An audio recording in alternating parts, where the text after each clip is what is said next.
In the spirit of you not having to pick on someone, Vince, I'll speak first. Thank you, Dennis. I was just reflecting yesterday on it keeps coming back to me every now and then. You said it a couple of meetings ago, or well, maybe five or six, and you've said it again a few times about this whole thing not being, making it overly spiritual, and it's about kind of day to day life and what's in front of us. And I've heard other people talk about it when they're talking about trauma work and awakenings and then deepening into stuff that comes up, and it's really all about that stuff. And I think I said it last week or the week before, whenever, like this up and out, away from everything and into freedom, and then down and in into the nitty gritty messiness of life. Uh, so for me at the minute, there's a real sense of sort of frustration, which I think is a kind of a form of anger. And desires are there for things to be better, to have made more progress, or to have, had the shift or achieved something. And that's what I'm sitting with at the minute, trying things and listening to things, and, you know, real frustration with it is definitely what's there at the minute. Mm. So how can I help you discover that what you're looking for, you've already got? It's not something that's going to happen in the future. So I can tell you that. I can tell you what you're after is acceptance of what turns up. But they're just words. They're not going to change anything for you unless something shifts in you when you hear those words. And I've told you that before, so that's not going to happen, is it? What can I do to help you grok the fact that what you're looking for is not going to happen in the future? It can only happen now, right this instant.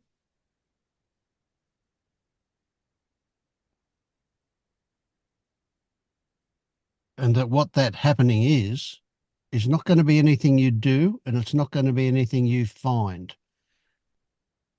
I was playing with my website today, and I put down the word recognize, and I looked up the dictionary what the word recognize meant, because I was thinking, oh yeah, that'll tell me something that I can use. And it said recognize, find again what you No, already again, yeah. find again. Yeah, yeah. And that's really what it's about. So a seeker is always looking for something in the future, right? They're looking for something, even if it's not known, they're looking for something to happen in the future, right? An explorer just puts himself in the way of discovery.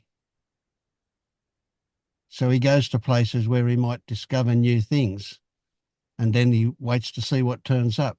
But he's not looking for anything. He's just open to whatever comes up.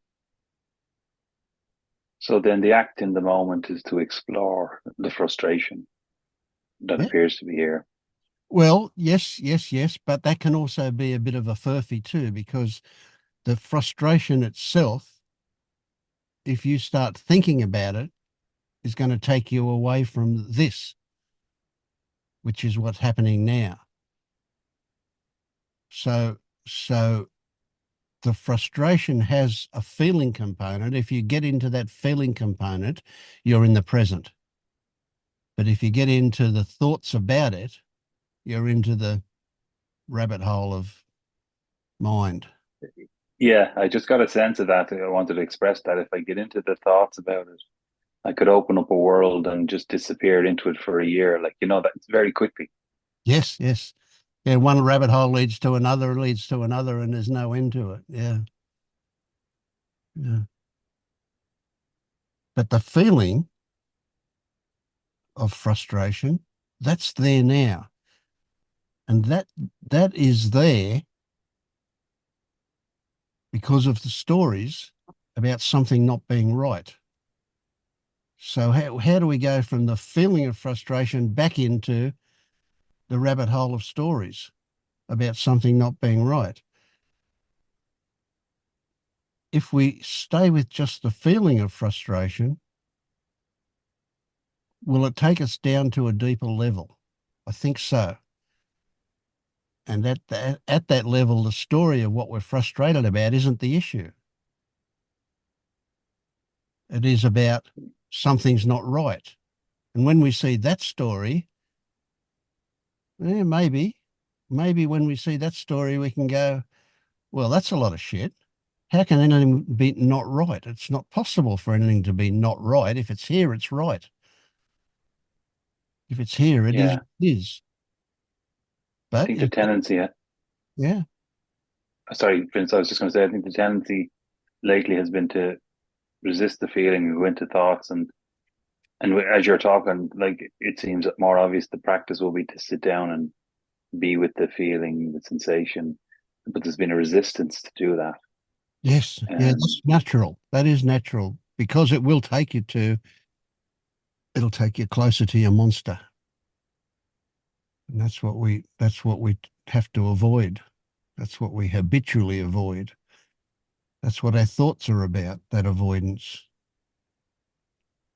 Now, the monster may not be very big. It may be pretty tame, really, or it may be huge. You don't know until you get there. But yeah, it's the natural thing is to always try and avoid it. The first line yeah, okay. of defense is thinking. That is our first and most used way of avoiding it, thinking. Yeah, it's funny how that's forgotten so quickly, so many times. Yeah. I need to listen to my own advice. Yeah. I'm gonna sit here with the monster for a minute and see what comes up. What happened to your arm? Oh, I've had an artificial wrist installed. Oh, cool, bionic man. Yeah, yeah. It only happened a few days ago, so we've yet to see what it's like. Yeah. Mm. Are you right-handed? I am, yeah. And that's your right hand, right? Yes. Yeah. Okay.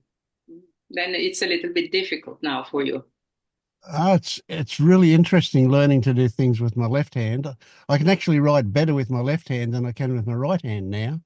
Um, and I've been extremely lucky that I've all my life I've wiped my bum with my left hand, not my right hand. Now that's a good one.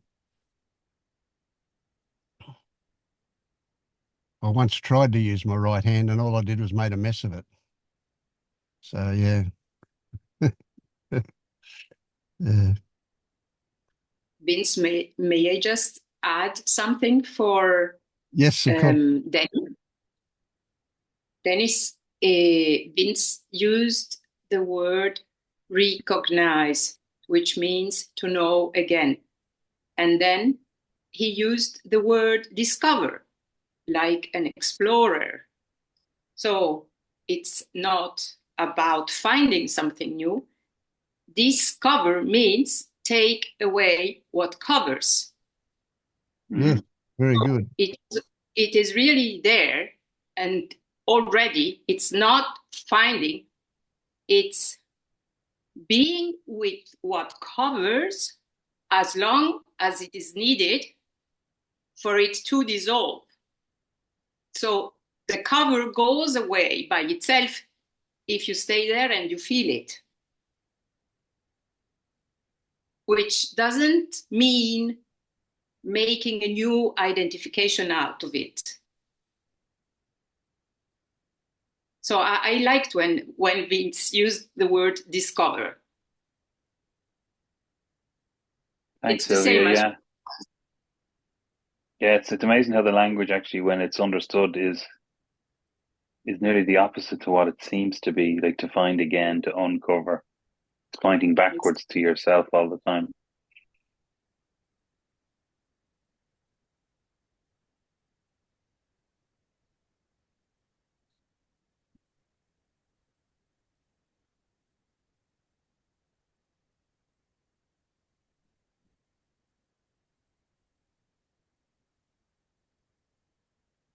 Yeah, because if I let that energy, or if I move from that sensation or energy into the mind, it's a really strong fuel for desires, things to be different, for life to be different, for wanting this, wanting that.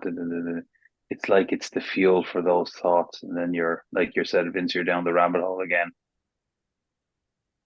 So I'm going to sit with the feeling now and just see how it evolves. Thanks, guys.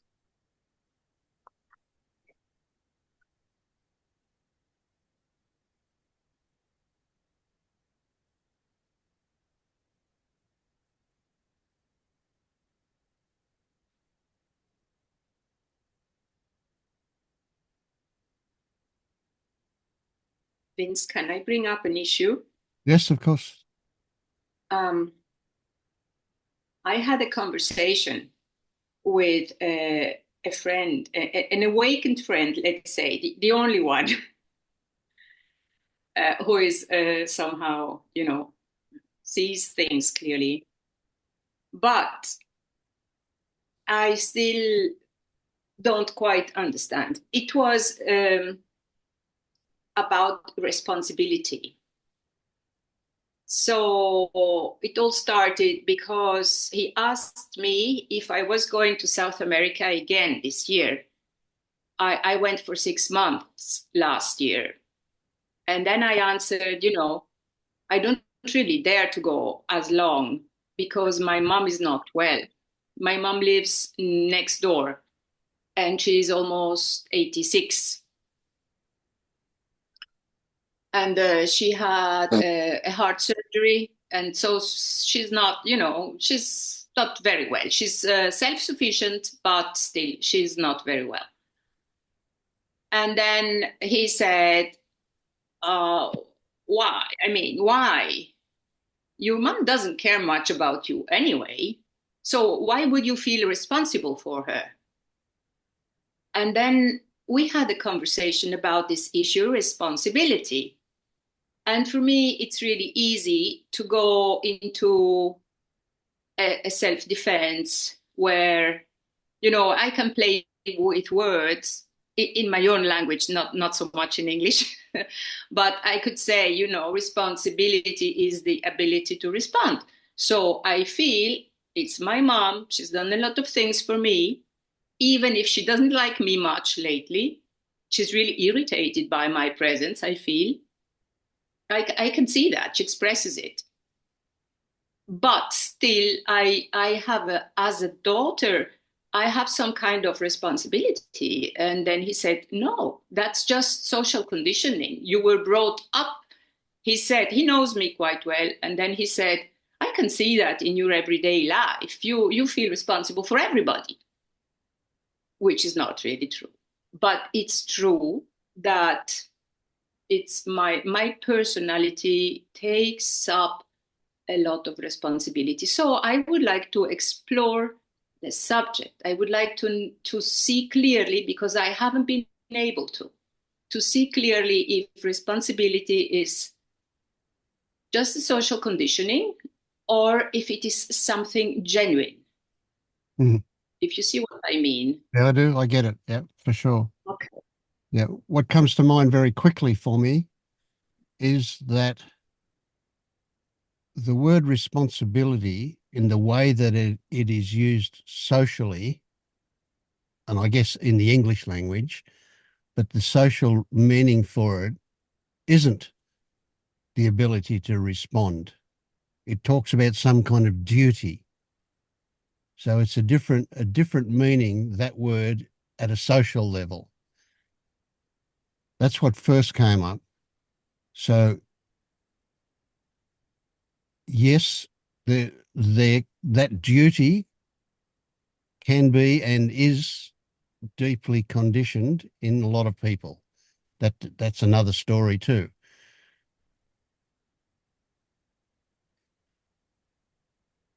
What I want for you and for me and for everybody is the ability for us to be true to ourselves, to be authentic. And if you look in your heart, and you find compassion for your mother, you will respond to that compassion.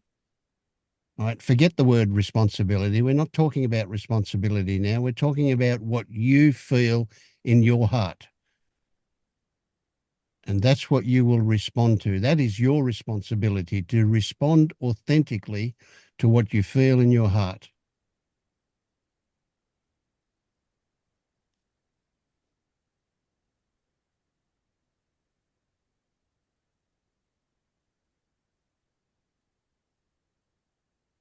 Sometimes we need to investigate what it is we feel if it's not clear, but I think you have the tools to do that.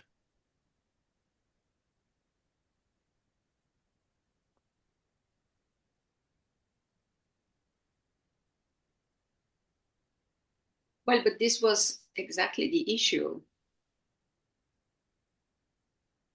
He said I was responding to social conditioning, and I have the feeling I'm doing it from my heart, although it is true that every second time I go to see her, she sort of rejects me. Mm. But still, you know,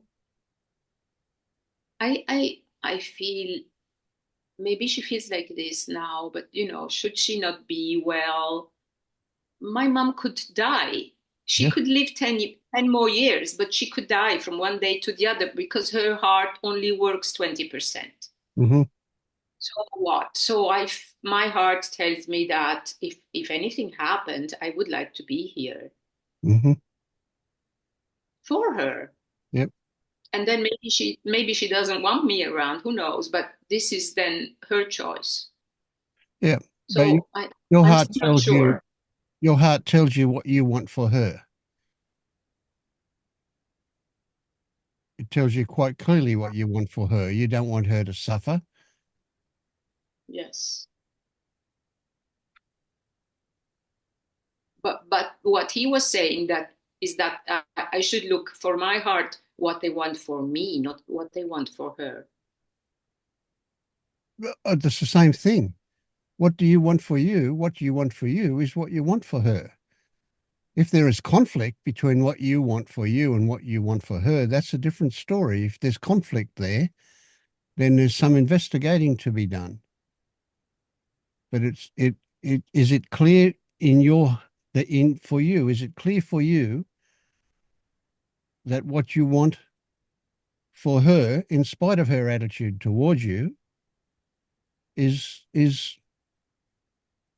good? Yes, this is clear. Yeah. Yes, I would like her to feel secure, to know that I'm around if anything happens. Yeah. So, I mean, if she were to die in her like, sleep tonight, right, that would be a nice relief and release for you. But if you went away and she was to die a slow death, if she were to lie on the bathroom floor for a day because she couldn't get up again, how would you feel? very bad. Of course you would. Mm. So in a sense, you need to do what you need to do to for you to feel good about yourself. Forget about this story about social responsibility and conditioning and so on. That's a story, and it may have some truth, but it's irrelevant to you. You know what you want, and to be authentic, you need to do that. You need to recognize what you want. Now, it can be a bit complicated because what you want, you might also want something else. You might want two things. You want good for her, and you want freedom. You want to go away. Then you have a conflict. But one will be much stronger than the other. And the story about going away you can postpone that. Yes, yes. I see that he was very provocative with this subject of responsibility. It might be an issue of his also.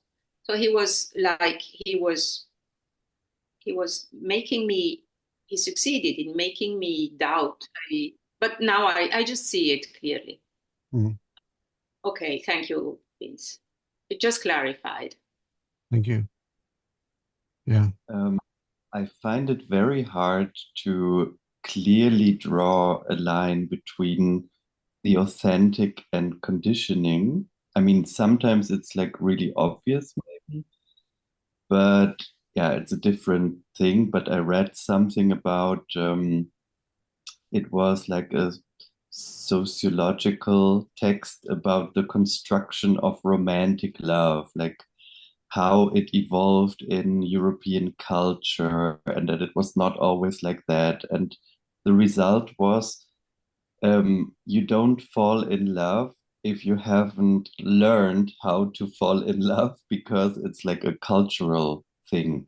And that, for example, some indigenous tribes, they don't really have the same concept. I don't know if it's true.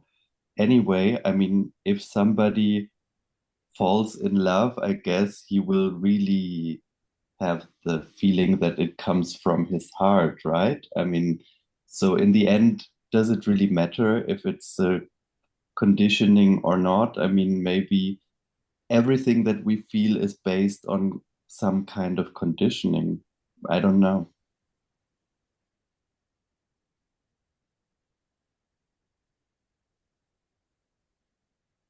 Yeah. Which, yes, it's interesting what you say. But maybe, the responsibility thing is more a concept, a thought. It's more something from the mind. And Vince was asking me to look what my heart says. So maybe,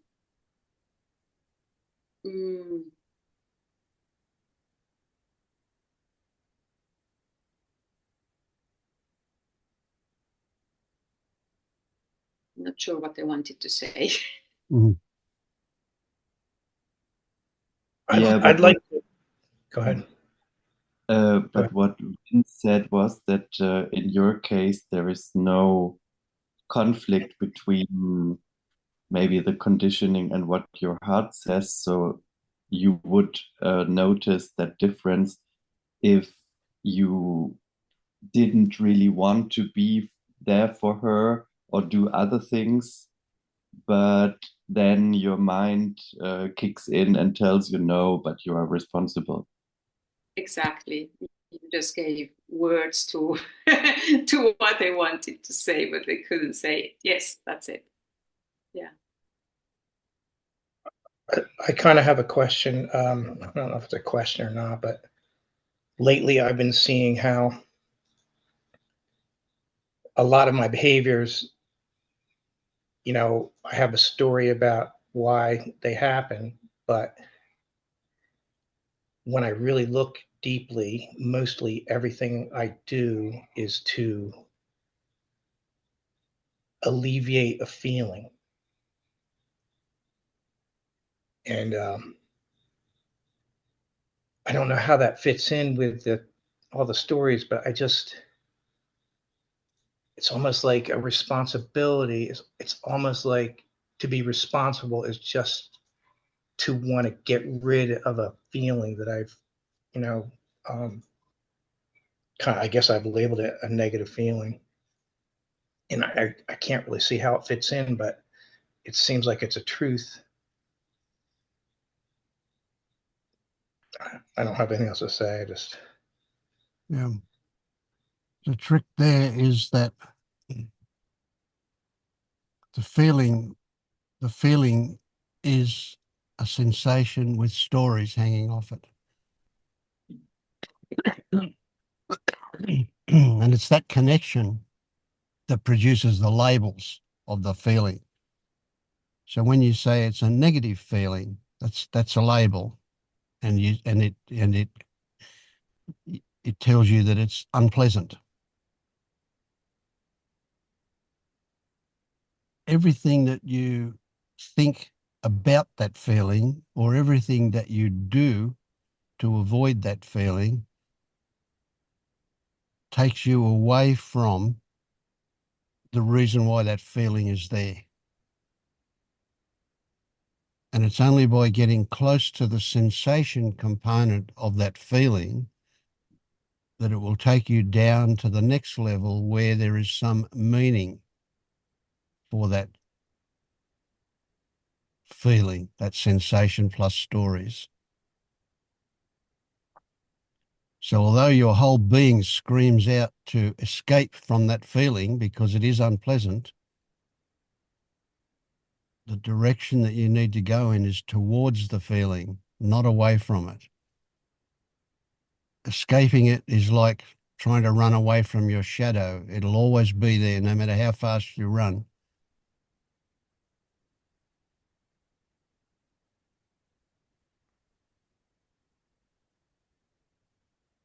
And just to add, Sylvia, I was listening more globally to what you were saying, and it felt like, we raise these things when we're not sure, because if we're sure, it's not an issue, it never comes up. And is there, like, the more important question, is there unresolved issues that could be resolved?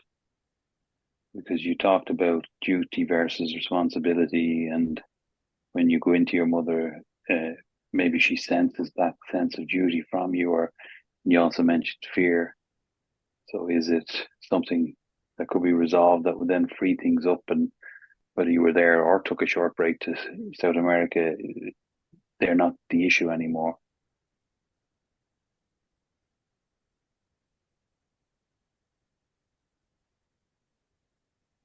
Sorry, Dennis, I sometimes have a little bit of a difficult time understanding your accent, so I'm not sure I understood.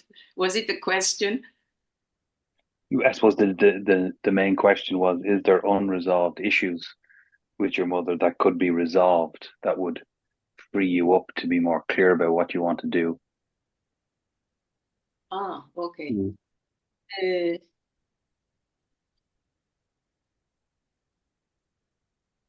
You talked about when you go to her, she kind of, there's a sense of resistance from her, or maybe she senses your sense of duty, and you mentioned fear. Maybe she senses your fear and sense of duty. I noticed, I think I mentioned it last time I was in this meeting. I noticed that in the last few years, since this opening, this awakening happened, maybe I have become much more direct, or I don't know what it is exactly, but she's very, it looks like she's sometimes irritated just by my presence. Even if I don't even say a word. Oh, what do you want? She goes like this, It's like, and when I speak, then she says that I am too direct. I don't know. Actually, Dennis, to answer your question, I don't really see any issues that I could solve with her staying here. I don't really see, because she's as she is, and she's sometimes not very welcoming with me, but what to do? It doesn't take my sleep. It doesn't, I mean, it's not something that is really nice to witness, but it doesn't upset me either. If she's giving herself a hard time, I can see that. Yeah. But yeah. what can I do? I mean, I try to be kind, So I don't think I can do much more than that.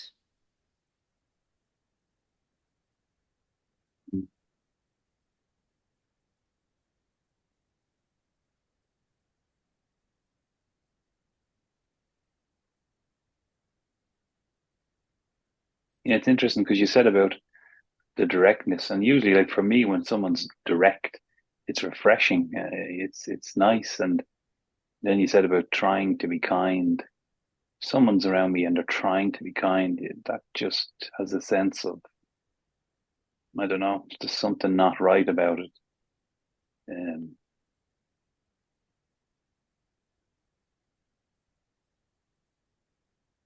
Well, you know, if she catches me unaware with some kind of reactions, because sometimes she has pretty strong reactions. She's very frustrated, since she had this heart issue. She's very frustrated because she can't do the things she used to do before. So she expresses her frustration and stuff like that.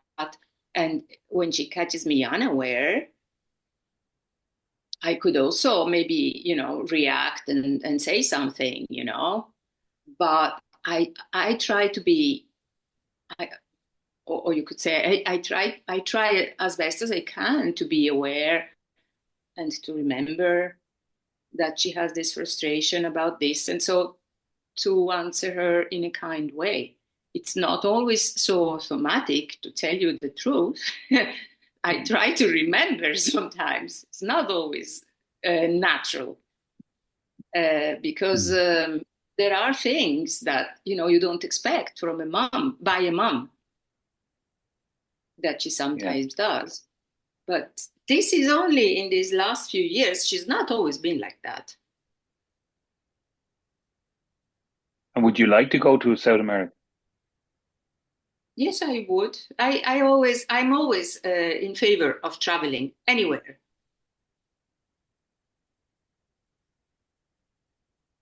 And you're all she has. No, she has another daughter.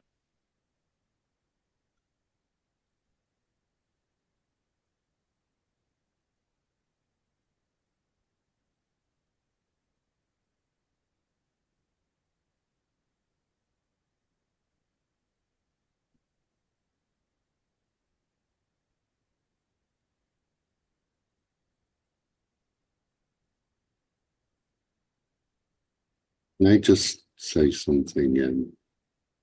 I was trying to sit with a feeling,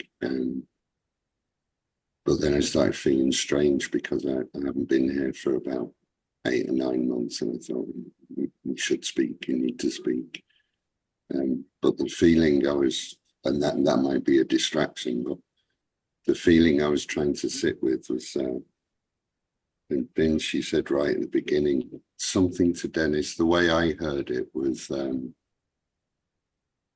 staying with the present, just now, whatever the now is, and feeling. And I suddenly got this feeling of fear. Like I don't want to be here. I'm going to think about going for a coffee with a friend in an hour because that's safer. It's like an imagined future, and the present now is scary.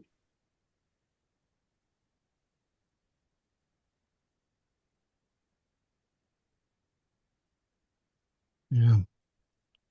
How do you feel about that? Scared of the fear, like, and I don't like that. I want to be, all zen and able to be in the now. And that feeling is really discombobulating, is the word that comes to mind there.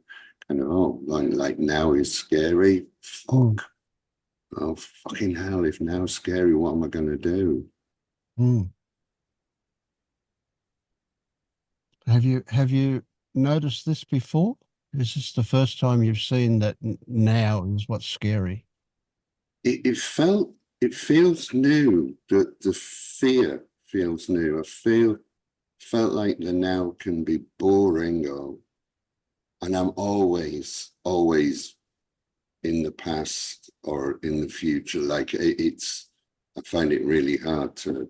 I can do it, but it's kind of like, okay, just now, just unfolding. but sometimes it's usually when it feels like I'm in the now. It's quite pleasant. It's quite like, oh, look, look what's happening. But it was just really interesting when you said it then, Vince, and I just thought, oh, but it's scary. I don't know, maybe because I'm on a call and I don't know people, so maybe the now is this moment is a little scary, or maybe it's then. But this is thinking. I was thinking, yeah, you don't like the now, Declan, because you're not in control. That's why. You can imagine the future where it's like, oh, I'm going for a coffee. That's nice. I can control the imagination, control the past, but I can't control this. Wow. Yeah, I get that.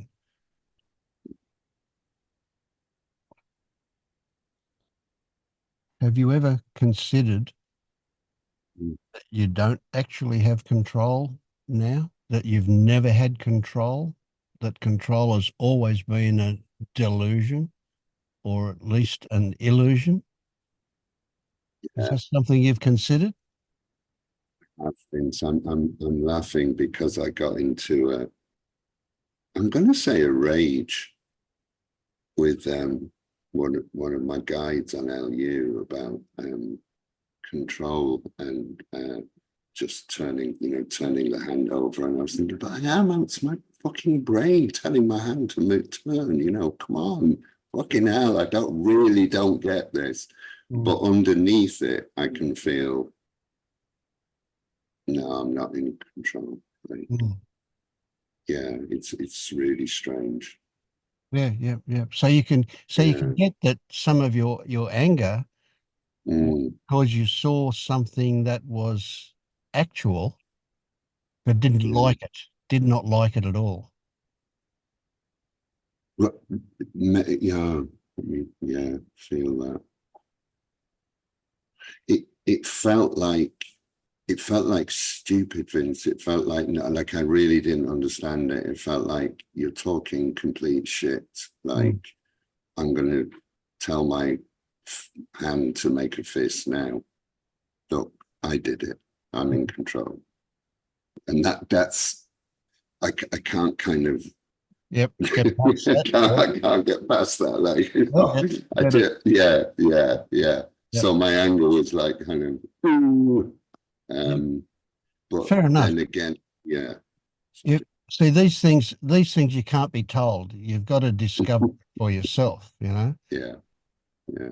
When you think about walking over to and sitting in this chair that you did before this meeting, did you consider where to place your feet on that walk? No. Did you consider turning around and putting your bum down in the chair? Did you consider anything? It just all happened, didn't it? Yeah. So much of it is autopilot. It's just. But if you think about what you did, if you remember it, right, then you can say, well, of course I could have chosen to do it differently. Yeah. But can you, and this is a big one, this is a really big one, can you see that the way you did it was so dependent on all of the conditions involved that it could be the only way that it could have happened? The way it happened, it had to happen that way because all of the conditions involved in it happening produced that.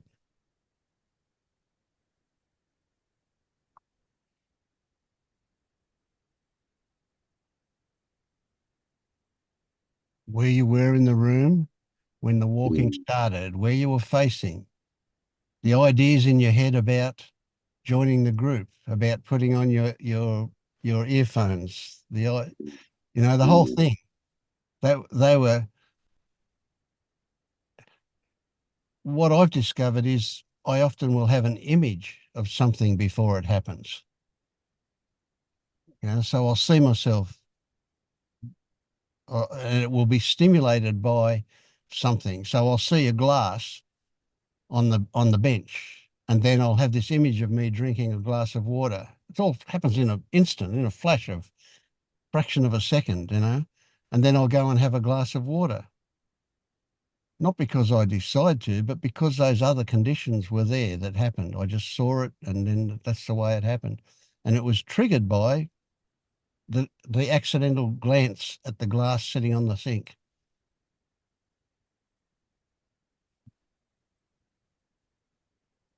And that's not control, that's just the conditions around. Yes. Yeah. So you could almost Mm, say that the conditions controlled it. yeah. But that's kind of a bit wrong too, you know. But you can see how the conditions, the circumstances of everything are really, really complex. They're really involved. There's so many different things involved in that. I mean, you had to be able to walk to start with. You had to have feet. You had to be able to walk. You had to be able to put one foot in front of the other. You had to have not have a damaged foot. You had to, you know, all sorts of conditions were involved in you being able to walk across the room. Way more than just a simple, I'm going to do that. Even if the intention arises before you do it, it's still going to just happen. That intention is just a thought process that happens, and then the happening will happen, quite independent of that. But mind will link them. But yeah. So the thing that I'm trying to get through to you is not that you're in any way, it's not possible for you to lose control. Mm, You know? So this is the idea. People think that if they lose control, then they'll do things that are like a horror movie or something, you know, mm, if you lose control. But you never had control, so how could you lose it? oh, that's beautiful. And so what needs to happen now is over the next 24 hours, you just watch how things happen. Mm, You'll be blown away. I tell you, you'll start laughing at yourself. You'll go, fuck, look at these hands doing what they're doing. You know, you'll just see it all happening. It'll be a real eye opener for you. And so with that may well dissipate the fear of mm, the now. If the fear was mm, based on that loss of control, mm, that won't be there. mm, Because you're not going to go amok. You're not going to go murdering anybody or doing any crazy thing like that. That doesn't happen. That takes us back to Lennart's question about conditioning. We're all conditioned to mm. be social animals, and Yeah. we will No, unless something goes really, really wrong. I'm far too polite to murder anyone, Yes, I think. yeah, we all are. Yeah. Yeah. Thank you. I don't know if it could help you, but I remember I also had like a big problem with understanding this Yeah, till I you saw have. you laughing when I said that, Leonard, and I just thought, oh, yeah, yeah. I mean, for me, it was still difficult, for example, to understand those situations when you think, okay, now I'm going to think about that and I'm going to figure it out. And then it gives you the illusion of being in control or having an intention or willpower.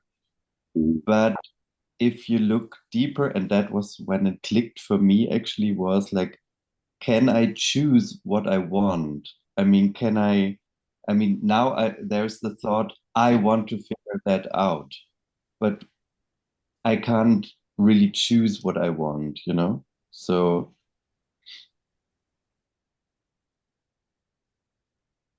Mm.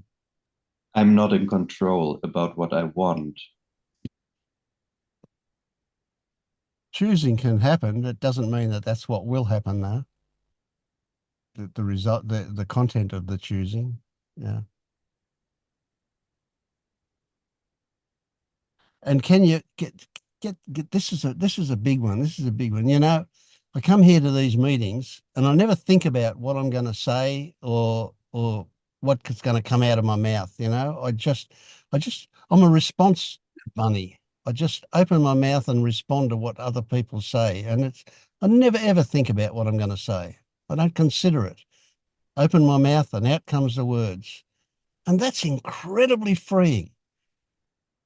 You know, I remember a time when I used to always consider, how am I going to sound? What if I say this or say that? You know, now I don't even think about it. It just, out it comes. I'm laughing at that, Vince, as well, because I've just realised I'm a teacher and teaching like 8, 9 year olds in Istanbul, and I'm just thinking like that, not having a plan and not knowing what my lesson will be, that fills me with horror. So Yeah. I might just try it on Monday and just say, Try it out. You'll be amazed. let's see what happens there, kids. It's amazing what will come out, and it'll be the right thing too, I'll bet. Yeah. Thank you, man. Thank you. You know, a few years ago, I happened to listen to a little piece of a Congress of Neuroscientists. And I remember this guy, I think he was from Australia. He said, I remember that it shocked me at that time because I didn't understand anything of this. So he said that it has been proved by neuroscientists that the electric impulse, let's say you really imagine that you think, I'm going to move my hand, and then you do it. So you are controlling this. And he said that as a matter of fact, it has been measured that the electric impulse to move the hand has been fired along the body down towards the arm and the hand. It has been fired before the brain wave was formed. So it's so close that it looks like first I think and then I move. But what he was saying, I don't know the guy, I cannot prove, but he was like a world-known neuroscientist. I don't remember his name. He said that it's exactly the other way around. It's first, the electric impulse is fired towards the hand. And then immediately afterwards, the thought is formed in the brain, which would prove that it's just an impression that we decide to move the hand and then the hand moves. It's not like this. It's just that our thought catches the action and wants to own it. Yeah. There's been a few studies. I would love to have noted down this thing. I found it on YouTube, this Congress. Google it again, Sylvia. For all you guys. Quite a bit out there, yeah, on this exact thing.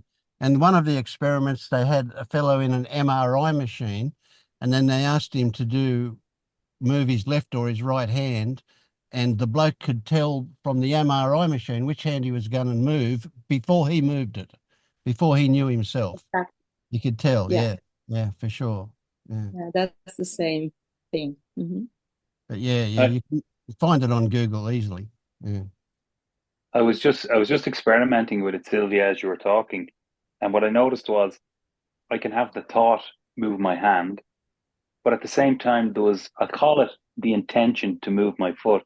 So I had the thought move my hand, but I actually moved my foot, or foot moved. So the mechanism of thought is completely separate than the body movement. They're not connected, but we think because we think move hand and then have the intention to move hand that they're connected. But anyone can do it. You can say, I'm going to move my hand and then move your foot. Without the thought, move your foot. It's like an intention. It just moves. I don't know if that makes sense, but it was useful for me. Yeah. And the body can move without any thought. So it's like this thought thing is just an overlay. It's strange because something popped up on my YouTube the other day with that very thing Sylvia was talking about. I wish I'd saved it because I wasn't really taking notice, but it came up again when Sylvia spoke. And they went a bit further with these tests where they had these things that could sort of trick the brain. And it showed them, they had a red button and a blue button to press. And they thought that they'd made a decision, something like this, to press the blue, but they pressed red. And it was obvious they hadn't decided to do it. It had just happened. They weren't in control of it, but they still said, no, I decided to change my mind and press that one. But they hadn't, it proved that they hadn't changed their mind, but they still wanted to think that they were in control of it, and they weren't. It's really funny just how and it's important. It's important to appreciate that this is not a self. This is a brain. It's the brain that does that, right? They did some, going way back, I think till about the 1950s or sometime, they did some split brain experiments trying to stop epilepsy, people with epilepsy, and they separated the left and the right segments of the brain, and then they had asked the right hand to do things and asked the left hand to do things, and when the right hand did something and then they asked the left hand why it did it, it was like AI. It always came up with an answer, and it was crazy the answers that it came up with, but it always had an answer why the right hand did what it did, even though the answer had nothing to do with what happened. It was just like really weird stuff between the two lobes of the brain. Yeah. So it's that conditioning, and that conditioning is neuronal pathways in the brain, right? And that's what we're going to, when we say we're going to get free of those, we're going to lose the power of the conditioned ones and replace them with new conditioning. And so this whole thing is to move over from the left brain into the right brain a lot more. And in the right brain, we don't have that criticism, that judgment all the time. In the right brain, we just have observation and a whole different feeling about things. So a lot of it is retraining the brain that we're going on about. So when you, Declan, get that there isn't actual control there, that will change the way your brain works. That's really interesting what you just said, Vince, because whatever way I think about it, it's definitely a brain, okay, brain waggling finger or whatever. But I think that's me doing it, whereas that's not logical at all, even in a very scientific way. It's not me. It's a brain. Yeah. Yeah, but even I think we can measure this. We can measure brainwave activity and nerve activity and everything, but you'll never find a me anywhere. You can never bottle that, or no surgeon will find it. Yes. Yeah. Declan, I just wanted to say, at the start you said about not being on in 8 months and the sense of fear, and it was linked to what I was doing with Vince earlier. But if you peel off that label, fear, could you just as easily put on the label excitement? Would that fit that feeling? And then, regardless of what labels, if you peel them off, there's just a feeling. And like what I was doing with Vince at the start, the work is to just feel that feeling, and any labels or thoughts that come up, just let them go and keep feeling. And that's the practice. Yeah, thank you, Dennis. Thank you. It's a sensation across here, and the fear label is just so automatic. It's just like, oh, that's fear. Like you said, that's story conditioning, but the label I put on it is fear. But I'm Well, sure it feels all the label, same as excitement. And yeah.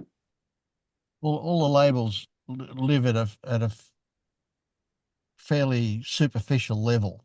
Mm. And so underneath the label, where you can't actually find words that are very accurate about describing what you're feeling, that's where the gold is, down there underneath the label. Yeah.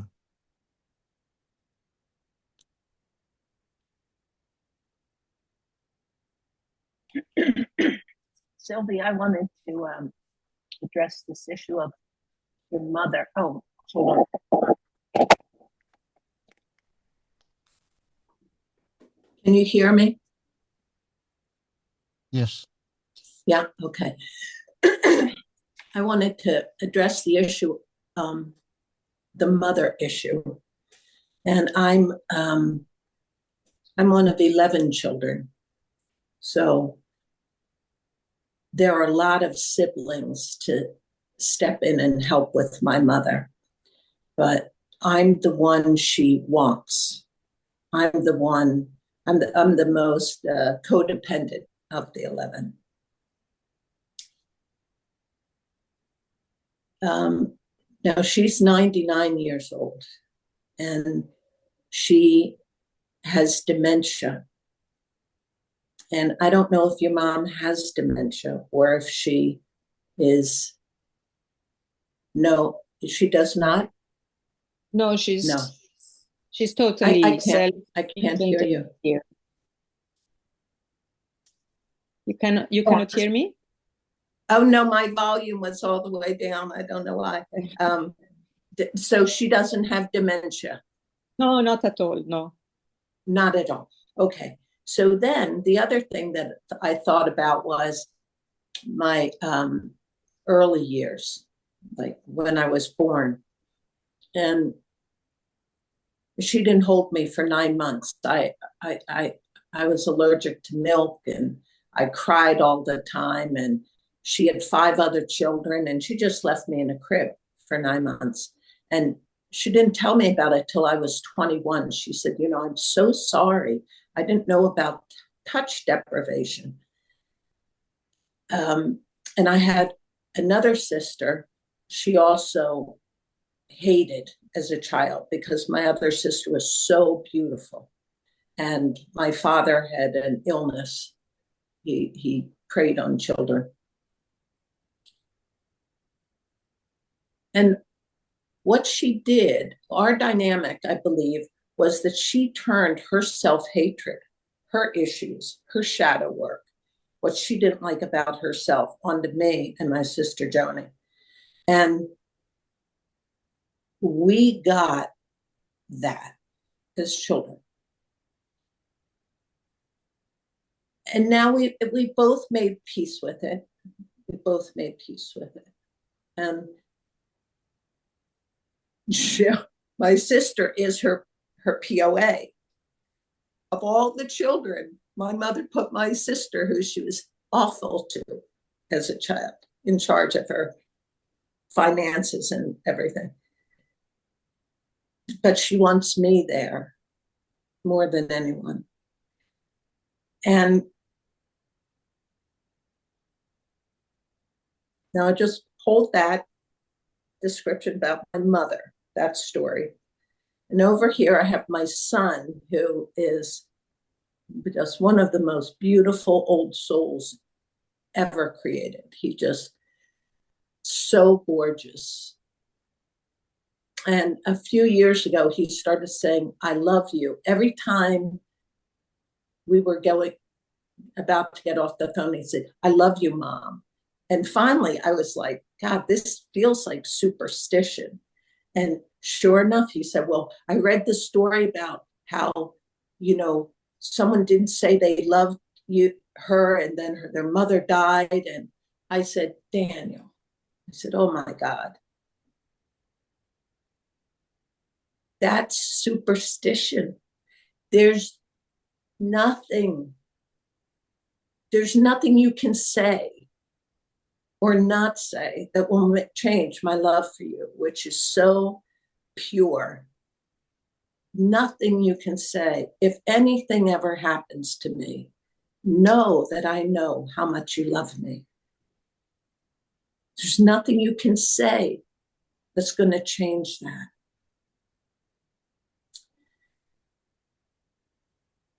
And when I was with my mom 2 months ago, I said to her, I'm going into a project and I can't visit you. I have to work completely on this project for 2 months and I won't be able to visit you. And if they come to take you, if you, because spirits come and they call people home. I saw it with my sister, and my mom's mom had the same thing. Her sister came and got her and called her home. I said, don't wait for me, Mom. Just go, because I know how much you love me. Don't have to wait for me to say goodbye to you. I don't have to be by your side. Just go.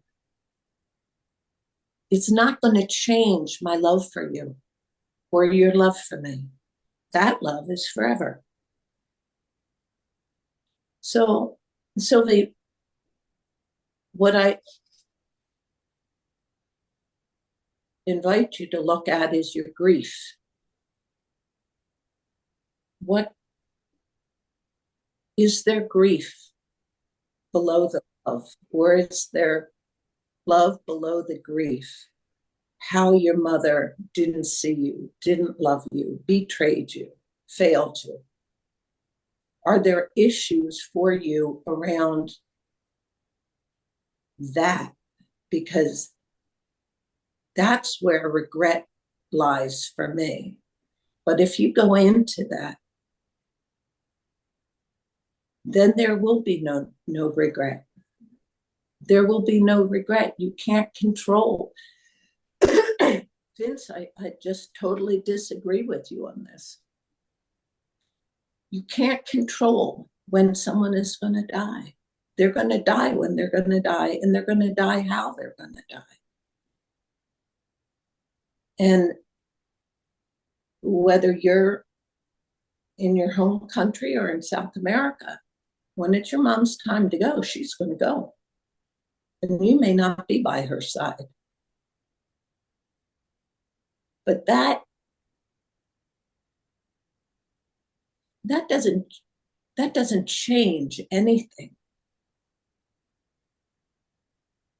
It doesn't change anything. Your love for her is pure love for her.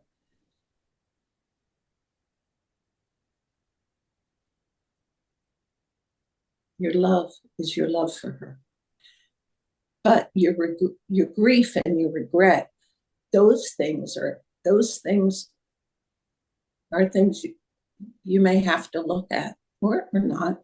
I mean, you don't have to look at them, but it might help you to look at them. Yeah, thank you, Phoebe. Thank you for your words. Yeah, for whatever it's worth. I feel there is not something like grief, because she was a very good mother. I don't have any regrets or grief. Thinking at my youth or childhood, it's just this last few years that she has turned a bit strange. And she was afraid she had dementia, but she doesn't, because she underwent a test, and she was so proud. She had the maximum points. So now she's very relieved. She doesn't have any dementia. But I can say that intellectually she's okay. But there is something happening at the level of emotions, maybe. She's becoming strange in another way. It's maybe just old age, who knows? Well, this is what I was asking about the dementia, because an aspect of dementia is the front. There's no block. There's no screen for what starts coming out. So nastiness can come out. And her cognition may be fine, but the nastiness, this is an aspect of dementia. And is this something that doctors also do test? Because she might have that aspect. I don't know. I just see it I see clearly in my mother. There's no screen. She just says, "Oh, you're getting fat," or "How can?" I mean, there's just no filter. Yes. There's no. But the other thing is this. Your mother was very programmed by society to behave and present a particular face to society.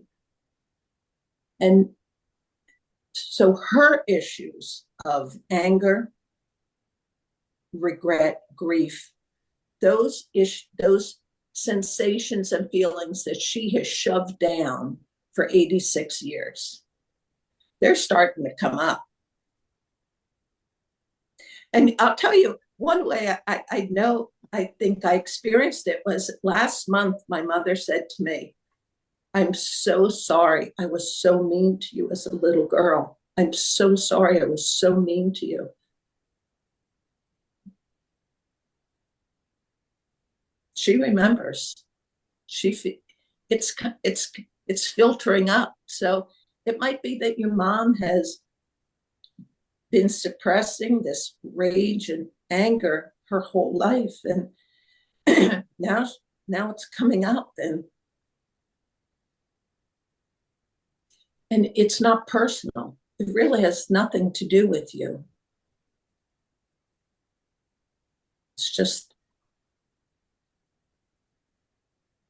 issues she's never addressed. She's never looked at. She's just suppressed. Anyway, that's my story for what it's worth. Yeah. Yeah, thank you. Yeah. That was really interesting, Phoebe. Just to make a comment, because when you said that in relation to the dementia, what came into my mind was my dad and his drinking. And I just Googled while you were talking, alcohol-related dementia.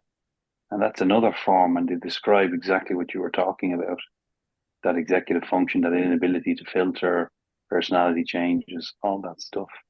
So it's funny how this dementia has there's different avenues into it and how it affects a person. Because other people who don't know that might think, he's just being a prick, basically. But if there's actually physical changes in the brain that are manifesting this way. And without doubt, there are quite a large variations in dementia. Alzheimer's is one form, just that we hear a lot about, but there are others as well. And there is stuff that happens in old age that doesn't really get the label of dementia, yet it is dementia-like. Just very, very old, and the brain just doesn't work the way it used to. But we don't need to find a label for these things. We just need to know what goes on in us when we're confronted with this. Yes, I wanted to say I was taking care of my grandma when she was sick and dying, and when she died, and she didn't have the dementia. She was quite clear, but there were changes. The intellect is going down. And when she died, I didn't feel grief. And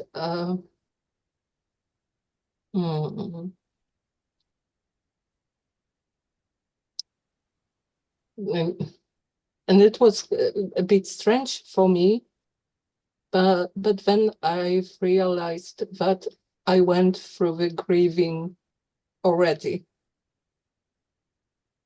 because the grandma that I knew and loved was gone before the death.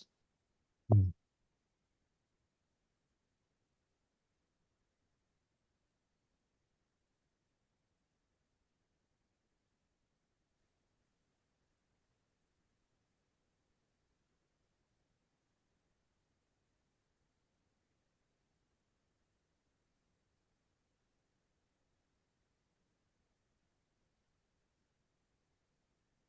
Every one of us seems to be wired to want to fix anybody we come in contact with that's suffering. It just, or at least that's the way it seems to me. Maybe some people don't, but I get a feeling that everybody does. We all want something good for other people. And if we see that they're unhappy, we want to fix it. We want to make them happy. If we see that they're going through unpleasant emotions, we want to fix it.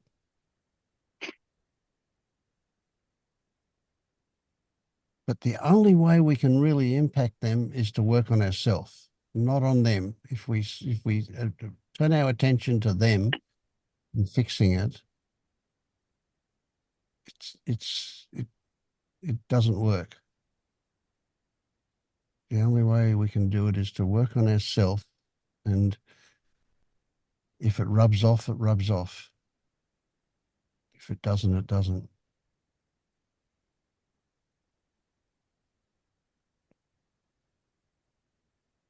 Yeah, I definitely agree with that, Vince. When we talked the last time about my brother, and I sat with those emotions and feelings and the sense of paralyzed and not being able to do anything, or could you do more? And like that, I sat with the feelings, did a little bit, and then I felt kind of, and after talking to you as well, I felt just something lift a little, and then I was free to take action and do some things, and called up and spent some time and got him set up with a phone and began communications, and there's a little plan there to help him with X, Y, and Z. And so I'm now doing things that I felt before I just was stuck and there was nothing to be done or could be done. So yeah, that's my experience of that. Mm. And I really applaud what you've done for yourself there. And I hope that your brother will have some good response to that.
Has anything changed for you, Scott?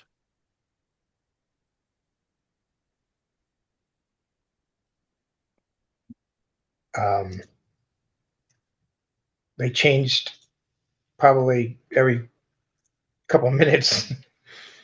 I have a hard. I'm just trying to think. Can I tell the story of the changes? But they've been kind of rapid and up and down, and like insights keep coming. And one of the things that I realized is, when I saw the Fetter model, I was attracted to it, and it because of its structure. And I guess I identified with it. And when I was pointing to LU, I went over there and I was like, wow, this is great. Look at this. People will guide you and you get to see where you are, and you even get a little star when you finish. And then, when I was seeing dissonance, and I guess I had completely like just identified with Fetters and LU and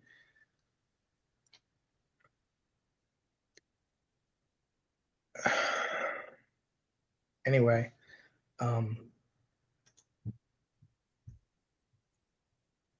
it's becoming clear that it's all illusion. And I think I'm just right now, like I think starting yesterday, maybe morning, I kept thinking, geez, I'm sad. Why am I sad? And then pretty sure it's just I'm grieving the loss of those things. Like I'm just not trying. I'm just kind of releasing my grip and realizing that it's all just smoke and mirrors. It's just, I'm not saying those things are bad. I'm just saying Yeah.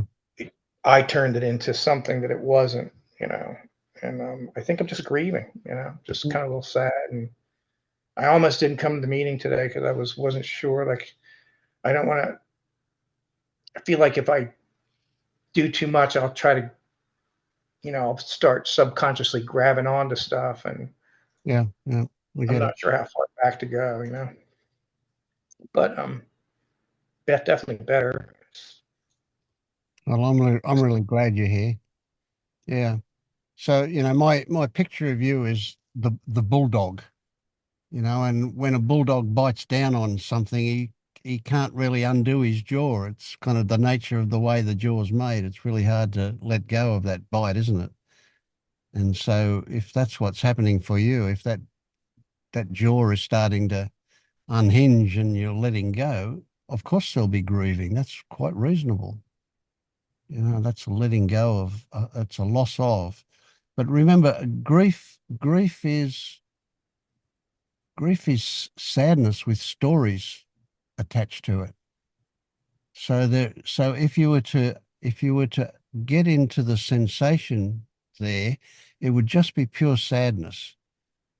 And that sadness has a sweetness about it. That sadness is really beautiful.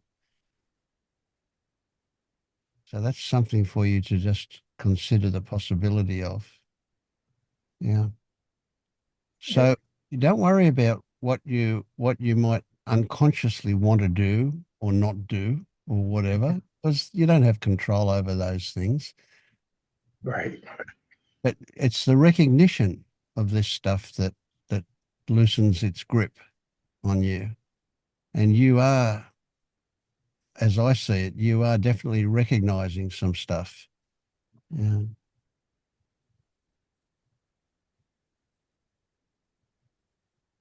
Especially that self-loathing. Mhm. That's just the craziest story, but that's got the biggest hold. That's a whole lot of conditioning that does not belong to you. It's not yours. You just adopted it from someone else. You know who. Yeah. Yeah.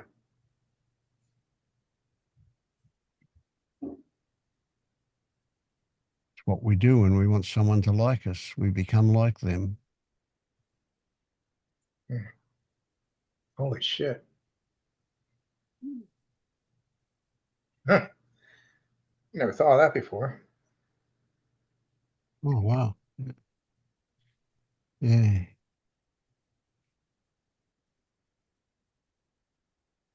Well, that's something to swim around in.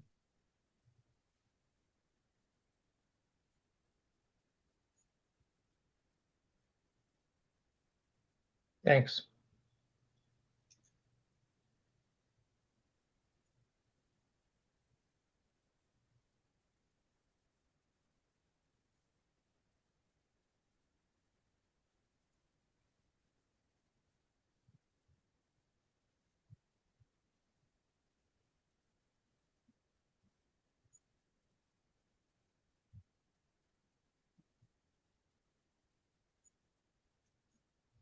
Did you have a realization with that one, Helen? Oh, yes, very much so.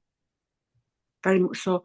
I watched the video of the same man speaking about thoughts and self-loathing, and I've been very much caught up in that and thinking, why am I thinking these thoughts? They were horrible, really horrible towards other people. And I kept reflecting, why are these?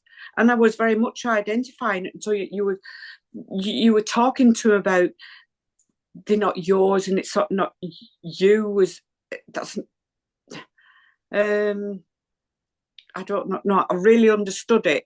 It seemed to be like another level, and I thought, and I'm trying to be like, yeah, it was my mother, and then you just said that the person you want to be like, or you want to be loved by, was doing the same. That might not make a lot of sense, but it does for me. Yeah, I get it. Yeah. Yeah, and well, so it's not necessarily the reason why. I'm not looking for reasonings why, but in so much as like an understanding of what these thoughts are and where they're from, and that they're not mine. So I've not really realised that before. I've sort of known it intellectually, they can't be yours, and but no, that was a proper knowing that how can they be mine? Because like you said again last week, thoughts are concepts, and that sort of sank in a little bit more than it has done as well. Yeah, and it's quite cruel. I thought it's quite cruel that the way I've been beating myself up about it. Yeah, no, thank you. Oh, thank you.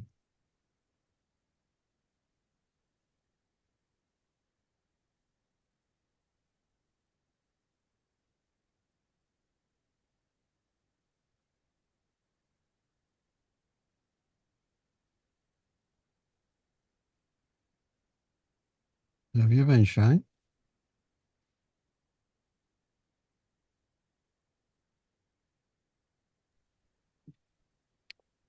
Okay, thanks.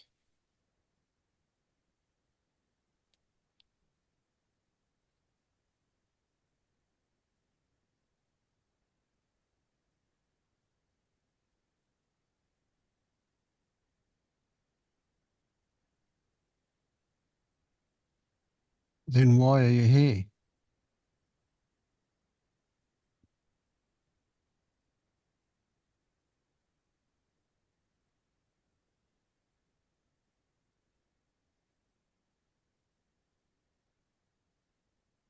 You can always be more okay.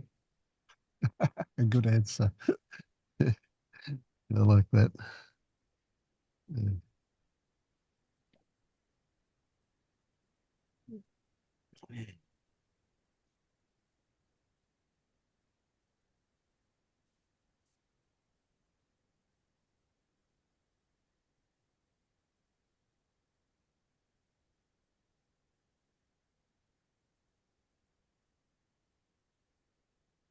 So do you think we'd ever get to a point where we're okay enough?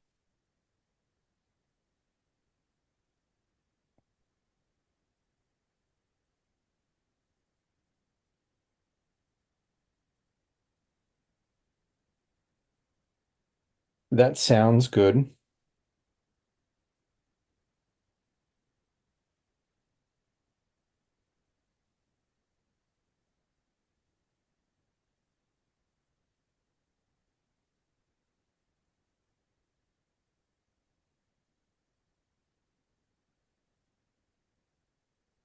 But it's hard to say what it means.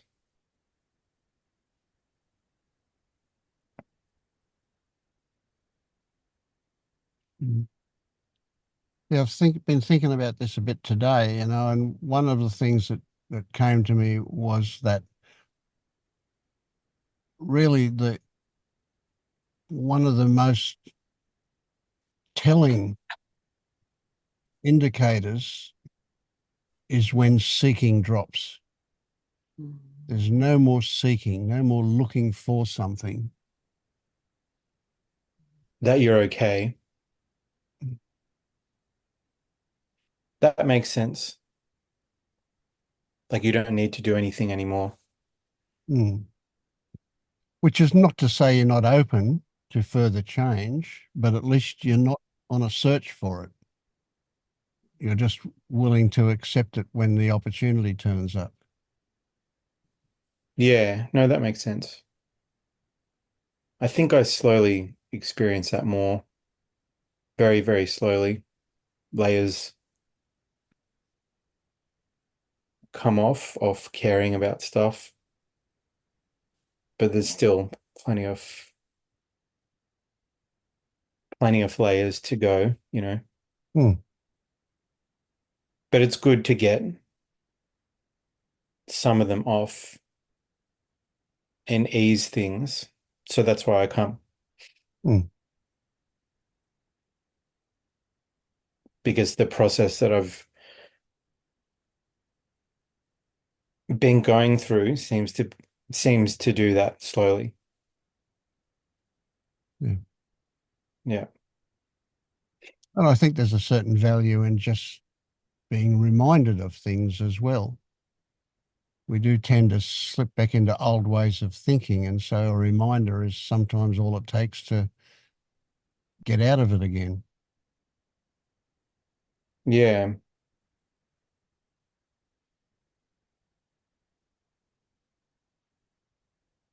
It's good to participate in an active conversation as well, even if you're not saying anything. Absolutely. Versus watching a video, you know? Oh, yeah, yeah. I cannot stress enough here that people will say a single sentence and somebody will get something out of it. They will identify with it and something will click for them. It just happens so many times, all the time. I get feedback about that. It's so valuable. And the person that said it doesn't even realize what they've said, you know, but it just, yeah, just clicked.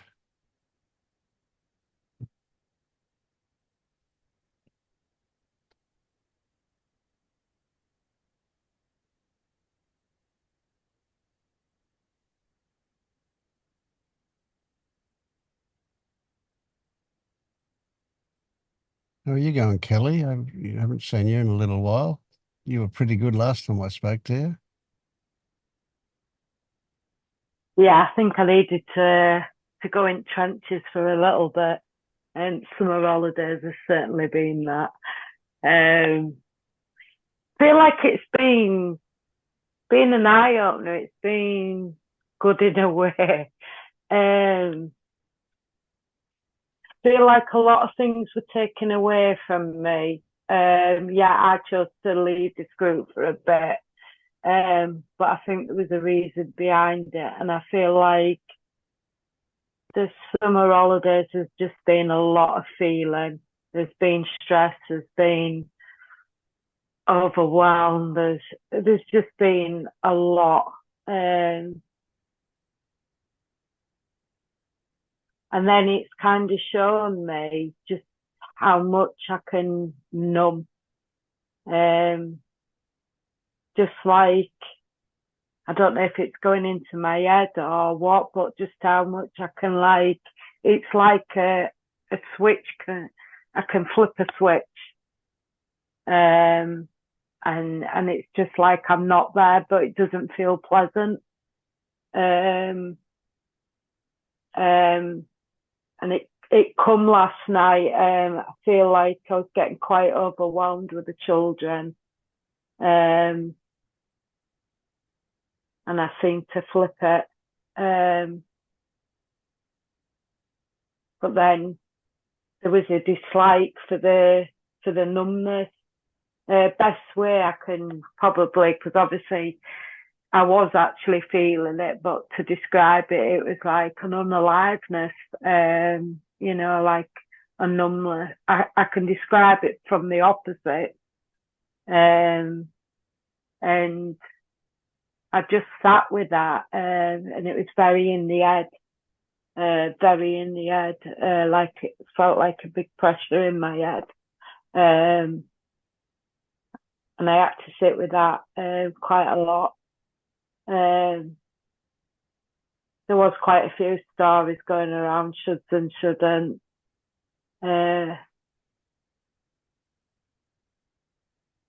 But it kind of like felt like it kind of left from here to here, and then I felt lighter. And I suppose the insight that I've maybe got from that is just how inauthentic maybe I sometimes can be. Just how sometimes I can just maybe go into my head and turn my feelings off and lie and deny, and feel like I'm feeling them and maybe I'm not. You know, and it wasn't as bad sat with the when I actually sat with the numbness and sat with like it really, like, I suppose if you're putting labels on it, like kind of felt just a deadness, a real heaviness in the body, really heavy. It wasn't too bad. And there was a lightness afterwards, and I don't know if you'd call that an opening or, you know, but now I maybe know that I can do that again and do it again. Just maybe get maybe a little bit more authentic and in touch with some of my feelings instead of flipping that switch, you know, flipping it off. I think it's been a powerful tool, but maybe, you know, now's the time to stop using that because it doesn't feel authentic now. It don't feel right to use it anymore now. So yeah, that's pretty much where I am. Yeah, last time we spoke, you were saying how you were able to get into your feelings in a much easier way than before, and now you've kind of lost that again with this number. I think it's just, I don't think I've lost it. I think what it is it's you just go deeper, and Pernell always made me laugh. If you think you're awake, go spend time with your family. Yeah. You know, I have that, you know, I've got 7 children, you know, lots of pets. Life's quite hectic, you know, lots of things can take me away in my head. So I think it's just like a tool that's been showing that, you know, just like sometimes maybe when I'm overwhelmed or I haven't got as much time to work on my spirituality like I have been, there's still issues that, you know, and feelings that I need to deal with. And being more authentic to that, you know, and less in denial to that. Absolutely, yeah. What I say about that spiritual stuff, stick it in the bin. Yeah. You don't need to be spiritual. This is all about daily living. This is all about everyday life. Yeah. Others will call it spiritual afterwards, but that's not. Don't focus on that. Focus on this now. Yeah. And recognizing your feelings, because your feelings don't lie. Recognizing your feelings takes you into that authentic place. That's a big one. Yeah. And you did it before. You can do it again. You can get, well, I mean, you haven't lost it. You've just. No, I feel like now it's kind of like, I feel like I have less, like you were on about control earlier. Like I could turn around and say that I chose to stop coming to this meeting.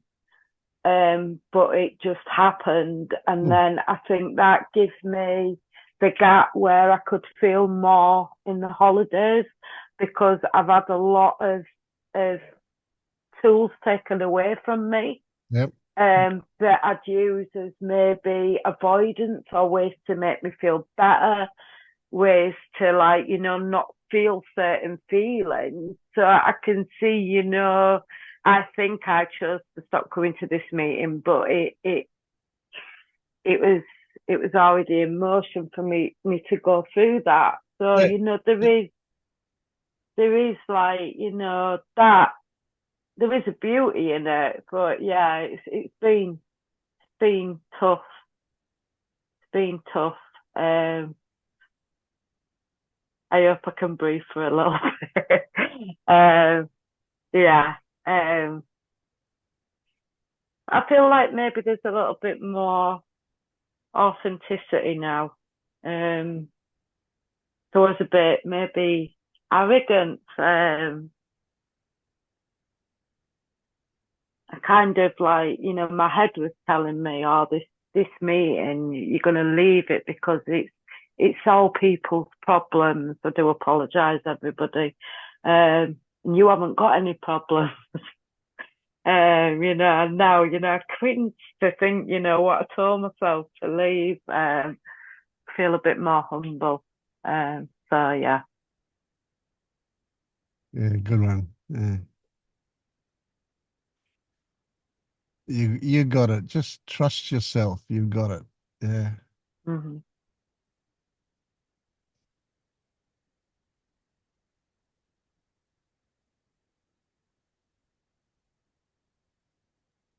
And if you remind yourself, there's no right or wrong. There's no good or bad. They're all just ideas that we have about things. You come, that doesn't mean anything. It's just what happens or what doesn't happen. Yeah. Yeah. It's when the eye comes back that, like, that's the suffering if you just keep out at where and flow, it's okay. That's when the stories turn up. Yep. Yeah.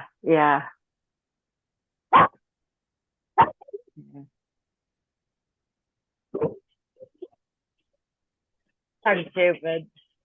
Okay.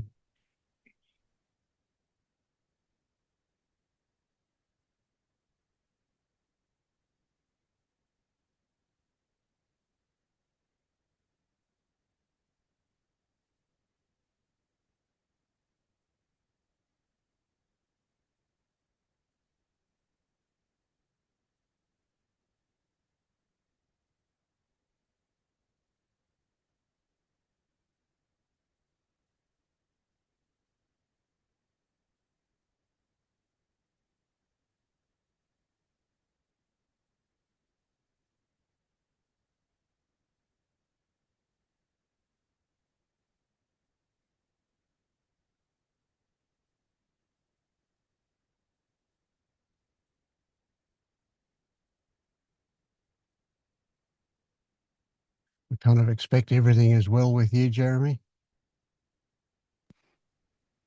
Yeah, things have continued to be.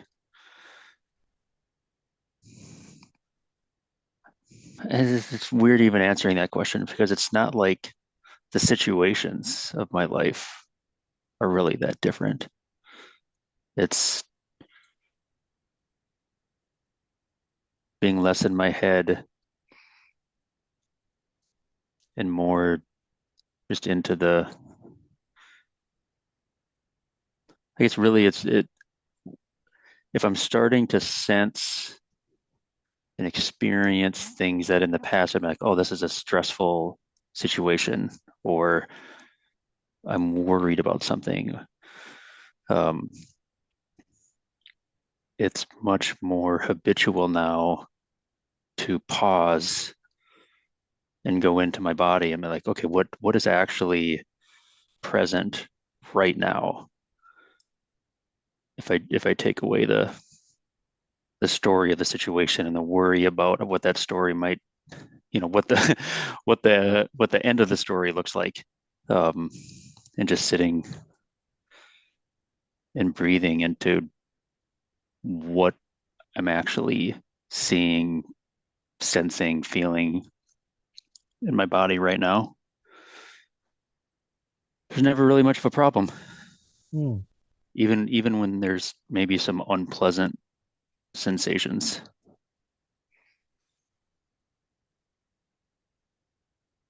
One thing that was coming up for me just a moment ago when Kelly was talking, there was something about what you said, Kelly, at the outset, um, about like numbness, and there was a clarity of uh, like when there's some sort of suffering happening, that there are two paths to easing that suffering. You can go into your thoughts, you can distract yourself, you can find something else to do. Maybe it's keeping busy, maybe it's eating, maybe it's doing something to distract you from whatever that um, bodily sensation that has some correlation with that suffering. The sensation happens, I'm feeling something, and that tells me that I'm worried, and now I'm thinking all this stuff, and I'm going to go distract myself from it. That it is an effective way at temporarily in the moment easing that suffering. And there's actually something that just clicked with things that I know you've said in the past, Vance, or even Pernilla, about like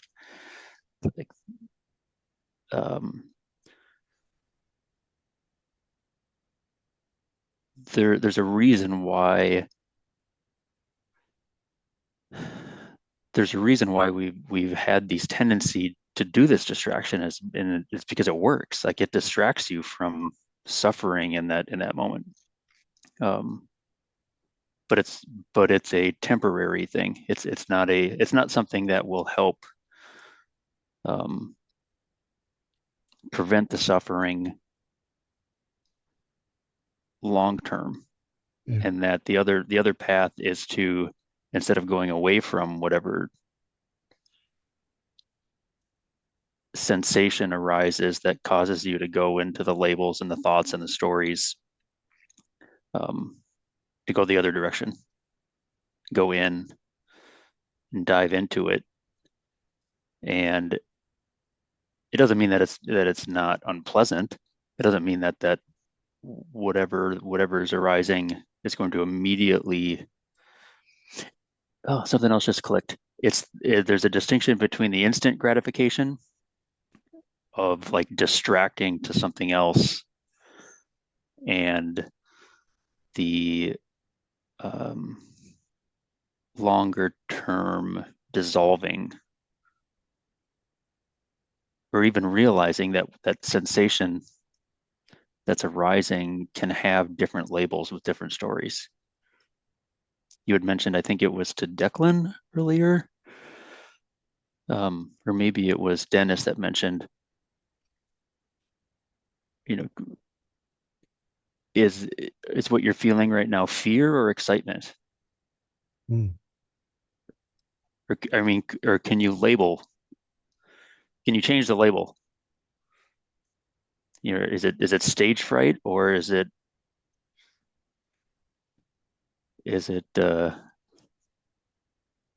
adrenaline and joy and excitement for what's happening? And not that it can always be both, but just like how do you know that what you're sensing in your body is what you're labeling it as? I mean, it's not what you're labeling it as, but anyway. Correct. That label will, the almost neutral sensation of stimulation could be excitement or fear, and it's the label that will direct it one way or the other. So if you could imagine how you could take the label fear and you could feel fear, and then you take the label excitement and then you feel excitement, and it's the same sensation. And so the label actually is what colors the sensation. It's the stories. That's so the feeling this is a big one. The feeling is a sensation with stories hanging off it. So when you go looking for the feeling, don't get engaged in the stories. Go for the sensation component of the feeling. Yeah.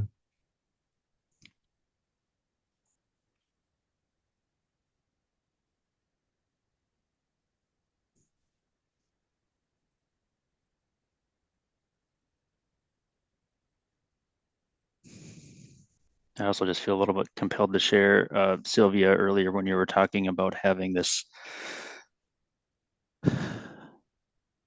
sort of like love and compassion for your mother, even though she was treating you the way that she was, reminds me of my relationship with my daughters. They're teenagers. Um, they're not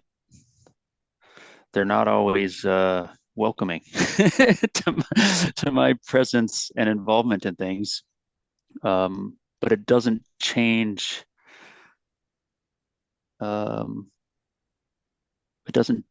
doesn't change how I show up for them.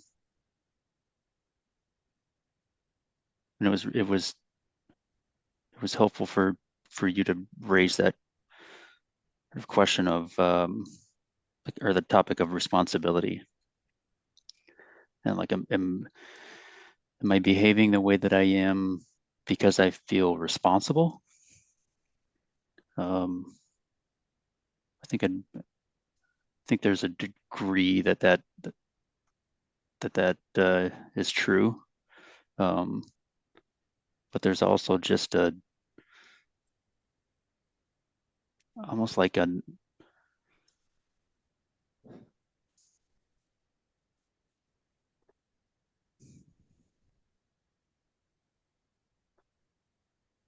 it's like I know that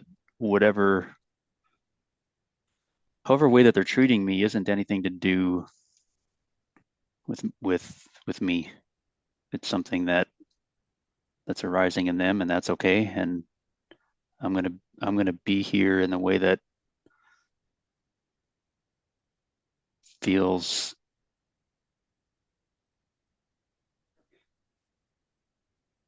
right, and not necessarily that because I think it's right, but it's like I don't know, somewhat of like the body yes that we talk about. It's more of an acceptance and I'm here to, gosh, I don't know. Yeah. But it was resonating. I suspect that there's a forgiveness for they know not what they do kind of thing.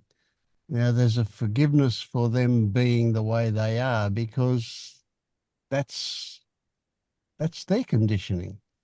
The peer group conditioning for teenagers is incredibly strong.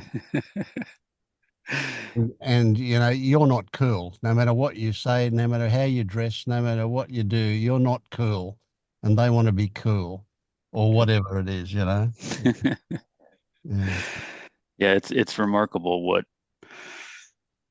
how their friends and peer group can influence them. For example, my oldest is looking at colleges, and I don't remember which particular college it was. Yeah, I don't remember which one it was, but both my wife and I, when she talked about having an interest in this university and wanting to go visit it, we're like, where did this come from? And eventually she's like, oh, I was at a party once, and this one girl who's a friend of a friend that is a freshman there talked about how great it was. And so now I want to go there. And there was like a 10-second conversation with someone that she met at a gathering. But yeah, when you were mentioning the acceptance, I've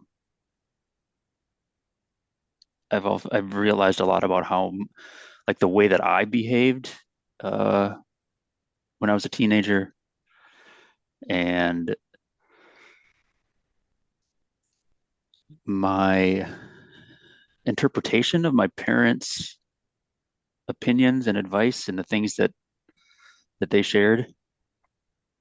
And I didn't give it a lot of weight at the time. No.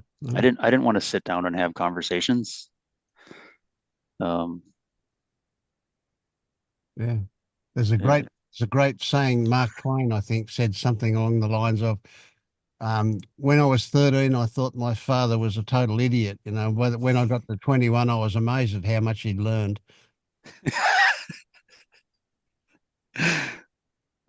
That's great.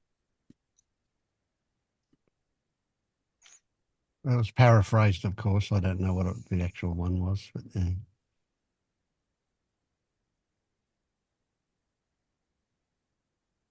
I had something come up the other day at work that was, it's so much more interesting when you can catch the thoughts and the stories happening in the moment.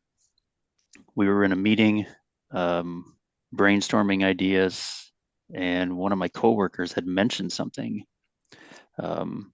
that our team leader had really appreciated, and it changed somewhat the direction that we were going to go with this problem that we were working on. And I could immediately sense some sort of, it was jealousy, the label that I was putting, but like I was feeling this discomfort, and I was like wow, like this is this is interesting. Like on one hand, I'm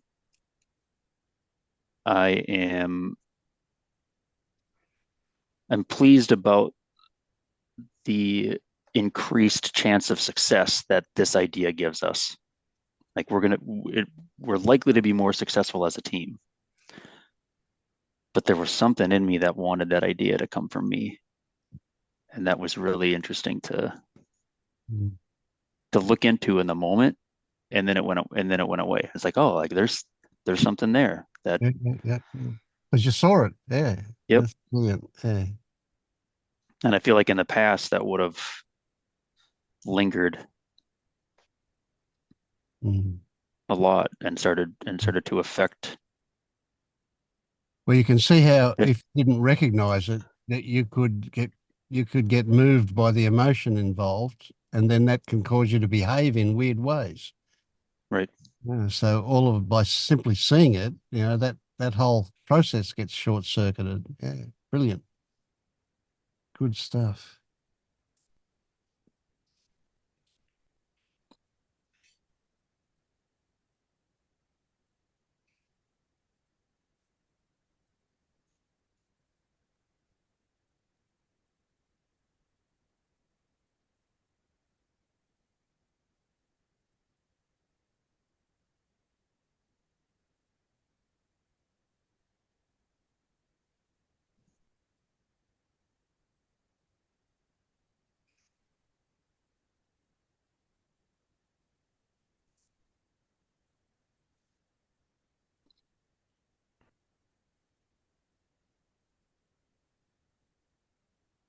Well, I want to invite anybody else who's got something to say to jump in. Otherwise, I'll go to bed.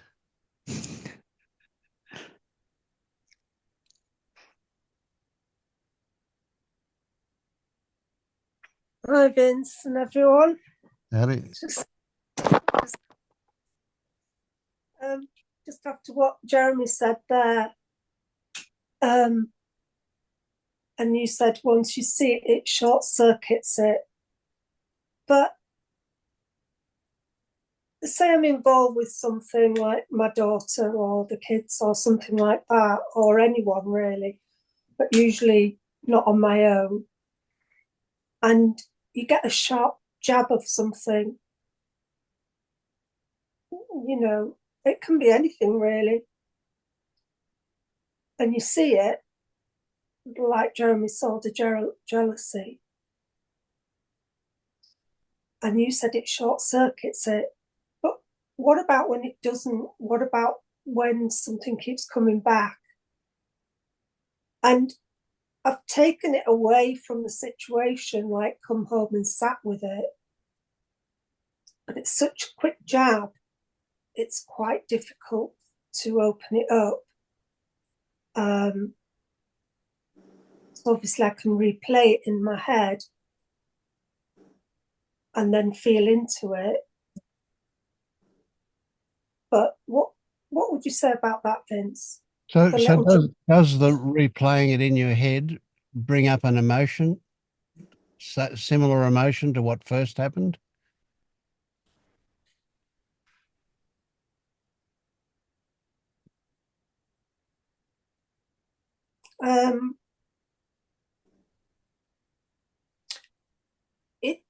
It's quite difficult to get hold of the emotion, I would say. Yeah, okay. So that ideally you would do this in real time, you know. So when you get that jab, that sensate, that feeling that's been triggered, you immediately capture that feeling, and if you are able to process it in real time, that's good. But even if you can't, because you've captured it, you can probably bring it back, what we call in the lab, you know, when you take it home and you imagine it to bring it back up. That can often do that. But it's the feeling, the raw feeling that you need to chase, not thoughts about it, but the raw feeling, this absolute pure sensation that got triggered by whatever was said or whatever happened. Right? And that is what you need to look at. And again, you don't need to think about it, but you need to try and get close to the sensation. Right? And stories will reveal themselves. It's not like you're not chasing. You're definitely not chasing stories. You're not chasing an explanation. You're not chasing what it's about, but they will be revealed simply because you're trying to get close to the pure sensation of what was triggered. The moment you start thinking about it, you know that you're going to be running away from it, that those thoughts are going to take you in the wrong direction. Yeah, that's pretty much what I'm trying to do, kind of sink into the feeling of it. And obviously Angela talks a lot about bouncing back into the head and keep staying with it. Yes, exactly. So keep coming down.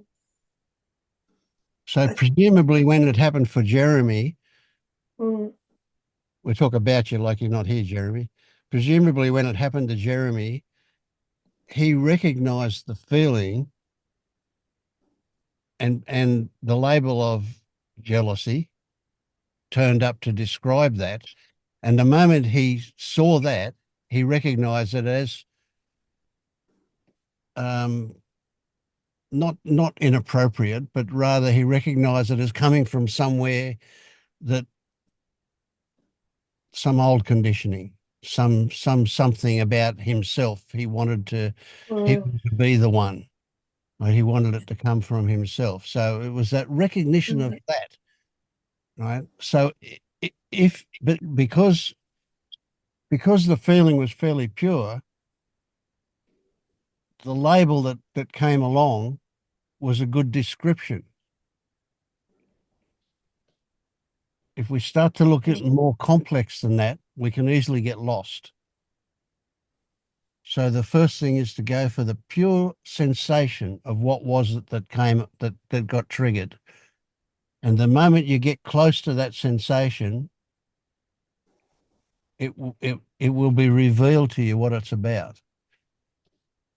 And then the trick is, and it's a good trick, then the trick is not to do anything with it, simply to sit with it.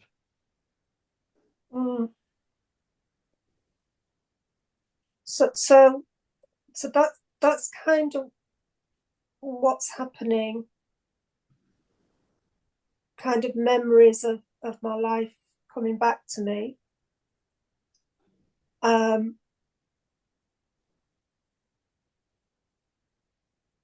So when you get memories of situations, this is what comes up here now. When you get memories of situations, that will provoke feeling. That'll provoke sensations. And that's where you then you then go for the sensation and just push the memory, which is all the details about it, into the background and go for pure sensation again. And when you get close to that sensation, different things will reveal themselves. It might come in the form of a label, but it might come in the form of another feeling. But it'll be a clarifying thing. That's what we're looking for. I think as well, what's becoming clear is that the habit that the head wants to understand it. Yeah, of course it does. Yeah. And it's so good at that, isn't it? It's so seductive in how it does that. You know, that it can push everything else aside, and of course it's the wrong direction to go in, because it's not really wanting to understand it. It's just saying it wants to understand it. It's really wanting to keep you away from the feeling. Yeah, it wants to go down that avenue. If I just understand this. So if Jeremy had this judgment about it's wrong to feel jealousy, his head would have come up with stories about, well, that's not what it was. It was something else.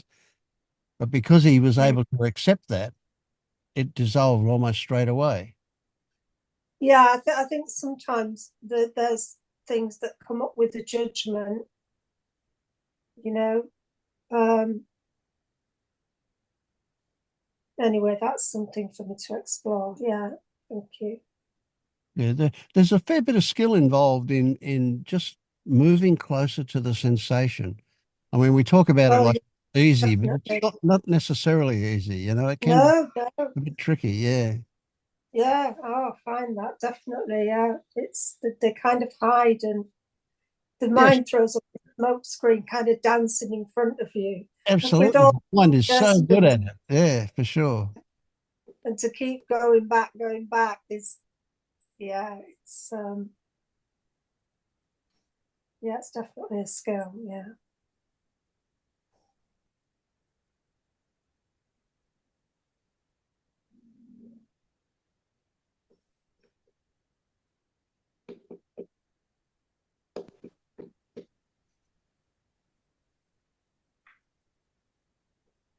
And I think when it keeps coming back, the mind, that one of the hooks is, why does it keep coming back?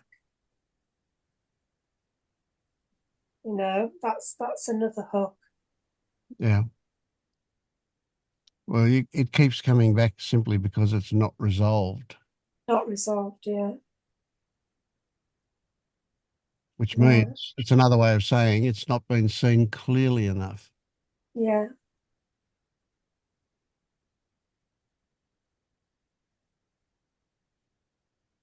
Yeah, thanks for that. That's good. Yeah. It's kind of what I knew, but I had a little, I think when you said that to Jeremy, I think there was a bit of, it should be short-circuiting it. It was a should. So mine keep coming back and it should be short-circuiting, like Jeremy's did in comparison as well. Yeah. Well, I probably should have said can short-circuit it rather than does as well. Yeah. Because it doesn't always, does it? Yeah. But it's perfect because it made me look at that, didn't it? Kind of glad you didn't. Go ahead, Anne. No, I just said I'm kind of glad he didn't say that because it gave me an opportunity to see that come up. Sorry, Jeremy, what you were going to say? I was going to say that a part of it that I find so interesting is that I didn't decide that this was how I was going to respond to the situation. And so like for whatever reason, it's just happening more regularly now. Am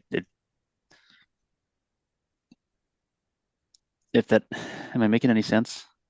Yep. Oh yeah, it's for me too. I think it's just someone, I think Phoebe described it brilliantly about things unfiltering and coming up, you know, and there's enough opening now for things to just keep coming up, which is a good thing because they're there to be explored.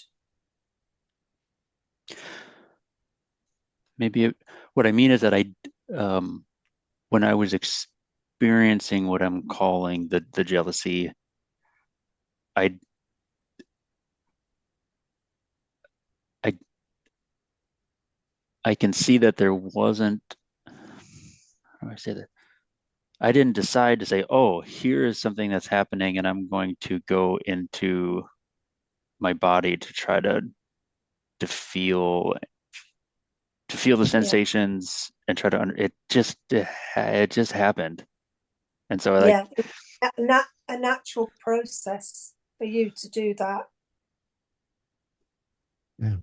It naturally happened for you rather than the head saying, I'm going to go into this now. It just happened. Is that what you're saying? I think yeah, and what's clicking for me right now is, I think in the past, Vince, you said like it either happens or it doesn't, and there's nothing that a you inside you can do to control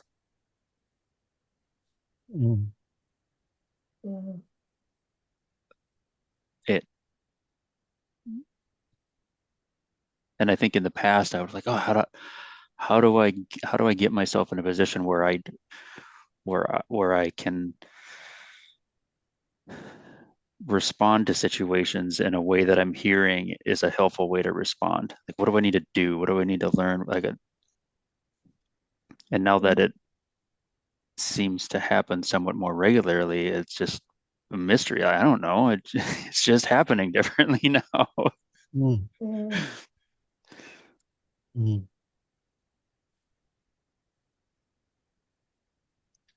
And otherwise there might be some force there, or there might be turning it into a practice to get better.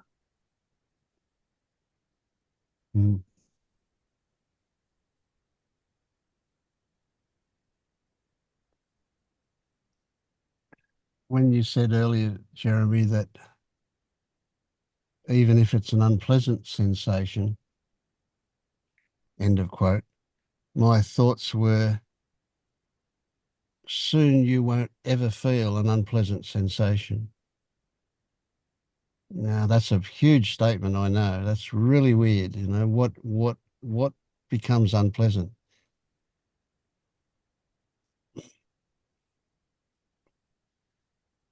Things can be described as unpleasant,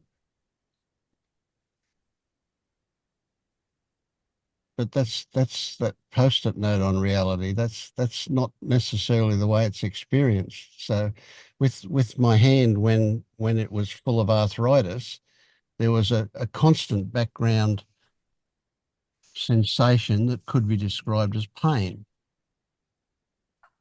But I wouldn't describe it as unpleasant. I certainly wouldn't describe it as pleasant either. But it wasn't unpleasant unless I thought about it. If I thought about it, then I could come up with the label of unpleasant with it, you know. The way it is now, there's a throb there at the moment. This happened on Tuesday, and on Thursday night, I woke up in the middle of the night and my thumb was killing me. Oh, it was so severe, the pain in my thumb, that I went and actually had some painkillers. But I wouldn't call that unpleasant. It wasn't, you know, this is a hard one. I'm not playing with words, but it was really severe pain, but it wasn't unpleasant.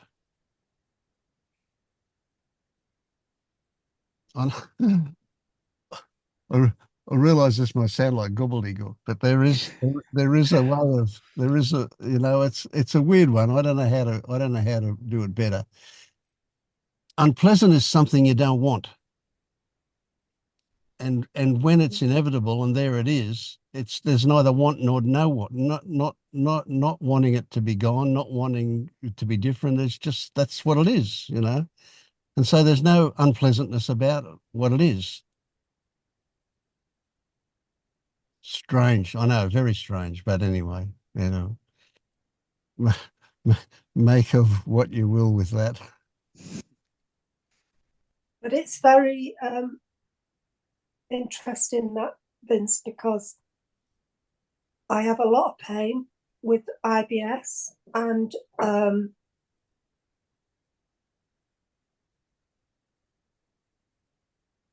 I drank a lot of water in this meeting, and I didn't realise that you can still feel overfull with water just as much as food. And when you feel overfull, when you've got a flare up, it hurts. So I lay down on the bed because it was flaring up and it was very painful. And I think being in the meeting helped because there seemed to be a very open energy here. And so I was exploring it more easily, the pain, and just, we were talking about changing the labels on things, whether it's excitement or fear. So I was looking at, is this really pain? If I change the label and things like that. And the stories were still going on of like, oh, I'm going to have this all day now, and I'm hungry, but I can't eat, and blah, blah, blah, loads. But staying with the exploring the feeling and the sensations. And then I sat up and spoke, and I've just realised it's gone. That it does that, and none of these things stay the same. They're always up and down, up and down, up and down. They never stay the same. You mentioned to me about the morphing around, and it was interesting to see it morphing around my body, because I've always thought it was the stomach, but with this IBS, there's all sorts of feelings in the arms and the contraction of the body, and it's actually quite interesting. There's a preference not to have it. I don't know about you in the night with your thumb, where you said it was quite pleasant. I haven't got to that part. But no, I didn't say it was pleasant. I said it wasn't pleasant. Yeah. It wasn't. Yeah. And I did want it to change, because I got up and took some painkillers. That's the first time I've taken painkillers since the operation, and because I wanted it to change. But at the same time, there was no wishing it wasn't there. It was there. That's what it was, and there was action taken, and that was it. Yeah. Yeah, I was just toying with painkillers or not, painkillers or not. Oh yeah. Well, see, my wife keeps on going at me all the time. Take a Panadol. Take a Panadol. And I'm going, it's not bad enough to take a Panadol. They're the words I say to her, but it's just there. It's just this thrum in the background. It's I do like to wait and see how long I can explore it before I decide it's unbearable. But that was just interesting, because I'm in this meeting noticing that it just went just like that. Yeah.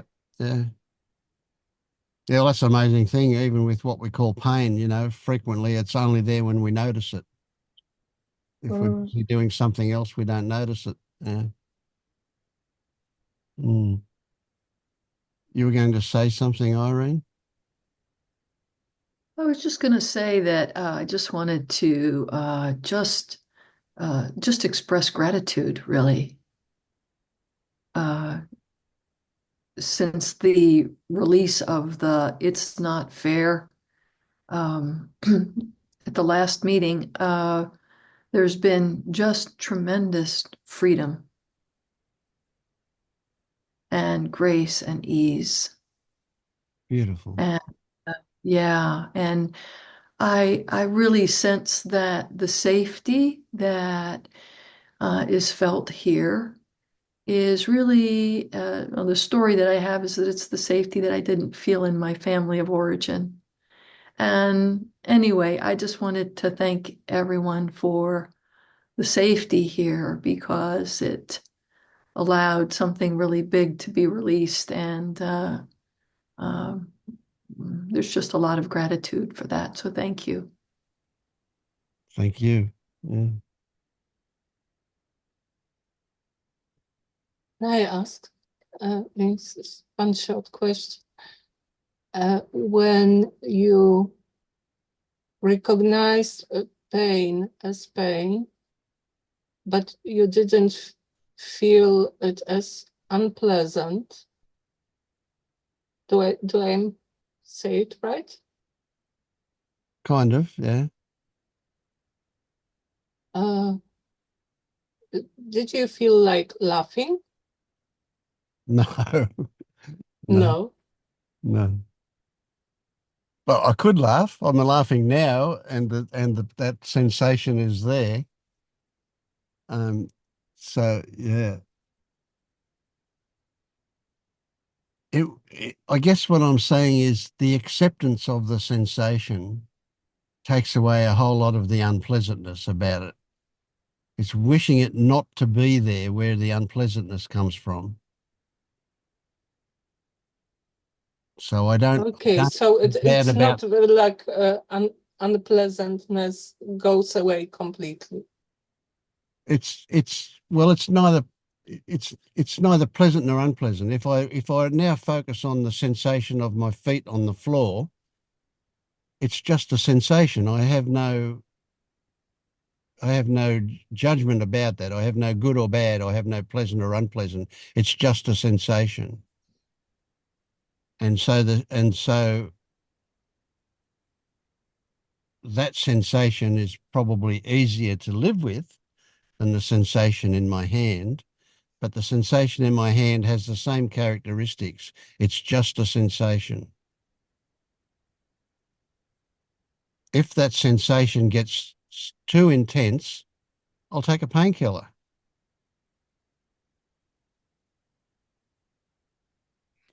But see, my wife would take a painkiller at a low level of intensity, and my level of intensity for taking a painkiller is different. That's all. Vince, would it be fair to say, this is my interpretation of what you're saying, because I feel like you touched into some really subtle distinctions. I'm trying to understand what you're sharing. That you were okay with the state of your experience when that intense pain in your thumb was there. At the same time, there was a subtle preference for the pain not to be that intense. Is that I guess true? it wasn't so subtle though. It was a fairly okay. strong feeling to it. And also, it woke me up at 2 a.m. in the morning. That's that pain as well. So there was a preference to go back to sleep as well. Yeah.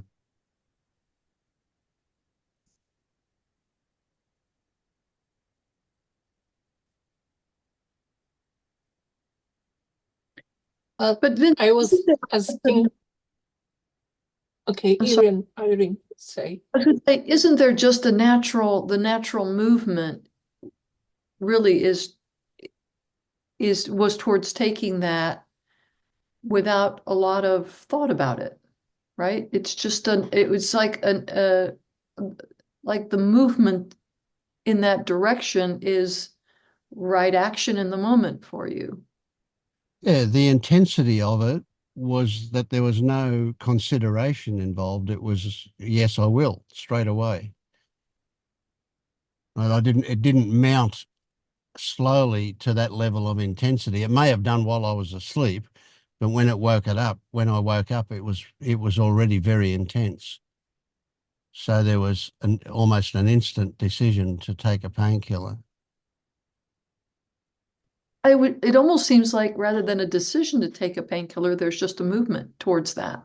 Well, yeah, I guess you could say that. I mean, the thoughts occurred that looked like a decision, but yes, there was. I mean, there are painkillers in the bathroom. I'll go and take them. That was the thought, probably as I was already moving towards the bathroom. I don't know. I don't remember. Yeah. How similar is it to if you sense hunger? It's not unpleasant, but you have something to eat. Hunger's a really tricky one for me. Yeah. I can watch the mind want to eat well before the body wants to eat. Yeah. And yet, Maybe what I'm asking is this something that is the painkiller something that the body well, there was was asking for over your mind? no, well, it's obviously a story that a painkiller would get rid of the pain. But I didn't eat yesterday all day, so that was an interesting one, and I didn't feel hungry at any time during the day. I slept a large part of the day.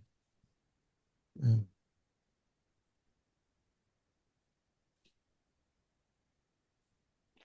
Yeah, the thing, the interesting thing is to experience the sensation without the labels, and then the sensation is it's not directed in any way. It's so if we say it's pain, it's obviously directed in a certain way, and if we say it's excitement, well, then it's lying, because it's not that at all. It's pain. But at the same time, if we neither give it any label at all, it's just a sensation. And some sensations are a lot easier to live with than others. Some sensations might even be pleasant and some sensations might be unpleasant, but once again, there's labels on them. I'm much happier to label a pleasant sensation than an unpleasant sensation. But I think that the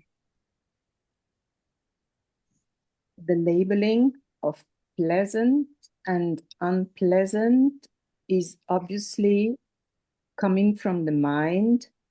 Nevertheless, Jeremy, I think you wanted to, when you asked about hunger, I just wanted to add that even if we don't want to label them as pleasant or unpleasant, there are bodily sensations that intrinsically make us make a movement towards relieving that sensation. So if we take an animal is hungry. An animal doesn't label this is a pleasant sensation or it is unpleasant, I guess. But there is something uncomfortable in the body. So we make a movement towards a relief. So maybe what Vince was talking about is that there is not a constant evaluation of the mind who says, oh my goodness, this is unpleasant, I don't want it. It's just there. Still, when the comfort, the uncomfort, the lack of comfort becomes important, the body makes a move towards a relief of that sensation, even though the mind does not have any role in that. Like imagine thirst, which is even worse than, it's even more extreme than hunger. Have you ever been in a very hot day, stuck in the motorway in a queue without a bottle of water, in 40 degrees in the shade, without any, I have an old car, I don't have air conditioning in my car. So, after 3 hours of being stuck and then you don't have water and you're really thirsty, it's not a question of labeling as unpleasant. I mean, if in that moment somebody asked me, I would say it's unpleasant. But it's actually the body who makes this movement towards wanting to calm it down. Same with painkillers, I guess. It's like touching a hot stove. Like you don't think, oh, this is unpleasant and I should move my hand away. It's just a Yes, bodily, exactly. instinctual Mm. to move your Only hand away. the hot stove is difficult to see the comparison, but it's the same. It's a little bit difficult to see because it's so quick, you know. It's Yeah.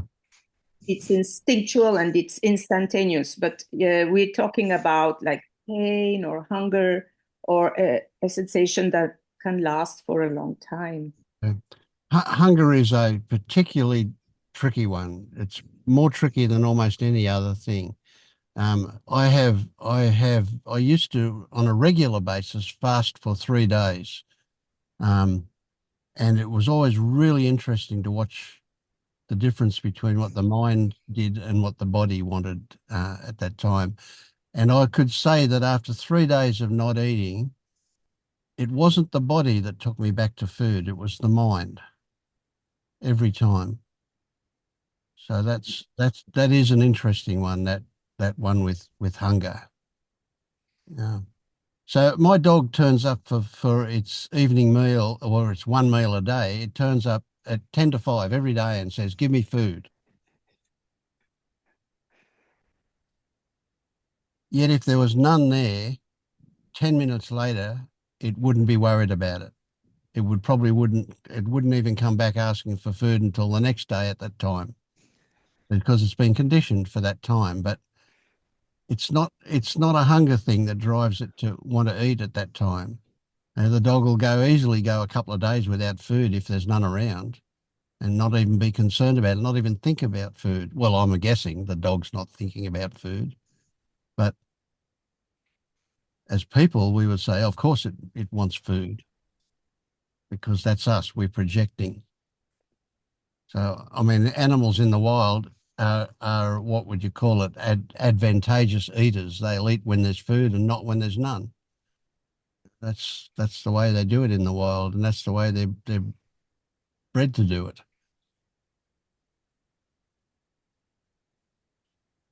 But imagine cold now, being cold, you're freezing cold.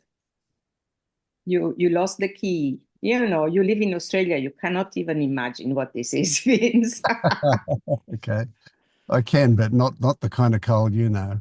Yes. But you know, you lost the key of the house, you can't get in, and it's winter and nighttime and you're freezing cold, and you know, it's very difficult to say that this is not unpleasant. I mean, the mind keeps saying Yeah, it's I get that. this. Yeah.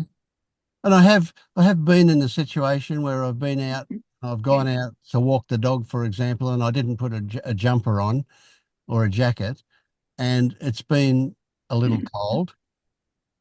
And my wife says, "You should have put a jacket on. You want to go back and get one?" I said, "No, it's just a sensation." She thinks I'm mad, but I mean, cold is just up to a certain point. I mean, I'm not Of course, you can say not that going to get because you are in frostbite. Australia. You come to Switzerland and then you make the experience. Yes, In yes. January, I invite you. I'm not going to get frostbite. I'm just going to get a little bit uncomfortable if I worry about it. Yeah. Yeah. Yeah, that's interesting, Vince. My dad used to say the same thing to me when I was young. Notice how people, start saying, "Oh, it's freezing, it's cold," and they shiver. And he said, if you just relax, it's fine. I must have somehow coincidentally been in solidarity with you yesterday, because I fasted yesterday for 24 hours. I haven't done that in years. But it was interesting when you're fasting how it shows your mind up, Yes. like the craziness.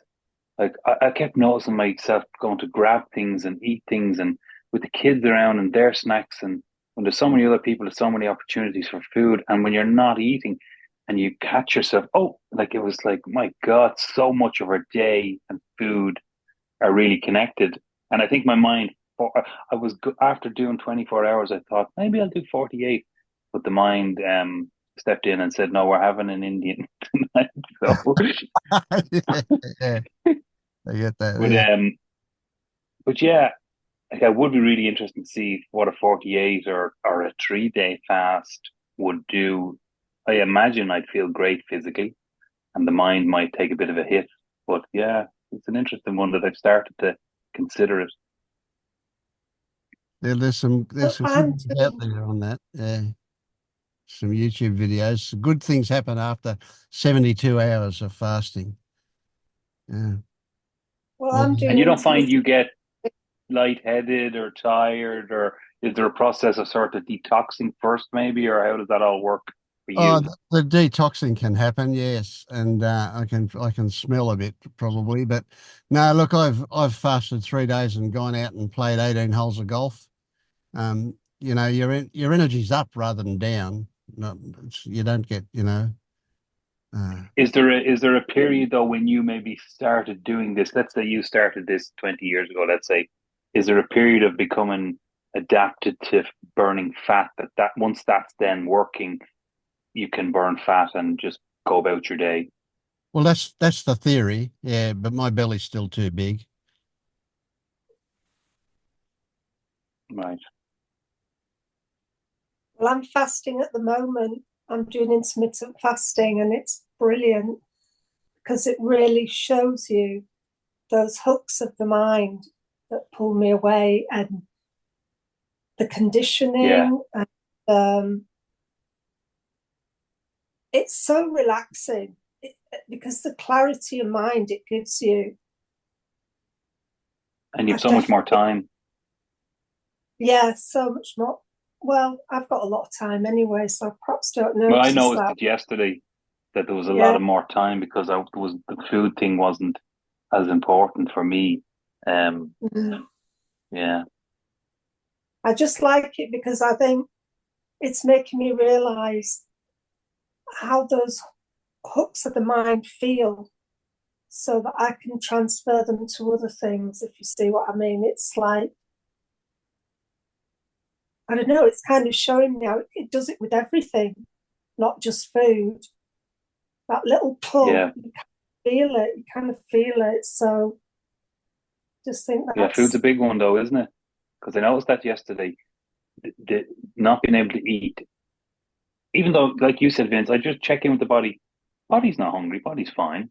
Body's enjoying, but something is hungry, and to eat would be to distract from a feeling, and that feeling is yeah. squirmy. So, you know, you might be busy doing things then. So it highlights a disorder of the mind around food anyway. And I imagine different people have that to different degrees. People who can't stop eating obviously just have an extreme version, but we all have it to some degree. And other people have the opposite. They never seem to eat. You maybe have to force them to eat. And the social disruption involved can be quite big too. And I don't know about you, but it can affect how everybody in the family sees you when you're not eating. Yeah. The other thing that came up earlier when we were talking about the pain in the night bins is because I've kind of been able to study pain quite a bit. I've wondered why pain is always seems to be worse in the night, which it always does, and kind of came up with that the degree, because I have it on a not constant basis, but flare-ups, let's say, to be able to see, and the degree that I've kind of been in my head in the day, it kind of shows me in the night with the pain, you know, because or the degree that I've distracted from the body, Yeah. let's Yeah, I think during it's a good one. Yeah, yeah. Our mind yeah, is a lot more active in the day. Yes. Yeah. yeah. And when I have disrupted sleep or anything at night is a great indicator for me of what I'm avoiding, what I've not looked at in the day. Yeah. Yeah. Because the body keeps the score, doesn't it? There's a book called The Body Keeps the Score, which is brilliant. Actually, I'm saying it's brilliant. I haven't read it. Just realised that, but I know bits about it. And it does, doesn't it? You can fool yourself. The mind can think it's fooling itself and tricking itself, but the body always knows, doesn't it? Yep. The body And I'm leads. similar. Sorry, Anne. Yeah, I was just going to say, Vince, I'm similar to you in the pain thing, and it's kind of a different angle, but I don't mind pain. And when I have had, like, as an example, when I had an accident and wrecked my ankle for a few weeks and couldn't work and I was laid up and all and ankle swollen pain, I was in bliss, because pain wasn't an issue, but it was like the mind or the being was like, well, there is actually something wrong now, so you can relax and just enjoy life. Whereas if there's nothing physically wrong, but you're worried about things, it's a I don't know, it's a distortion, or you're always stressed. And then when you actually have something wrong, it's a relief. It's a release. So pain. Then I was thinking about it. The closer the pain comes to the head, as in where I thought where the sense of I is, but really it's just where the nervous system kind of consolidates around the head. Pain can be just a more intense sensation, like a toothache, where you might grab a painkiller quicker because it's way more intense. The body wants relief from it.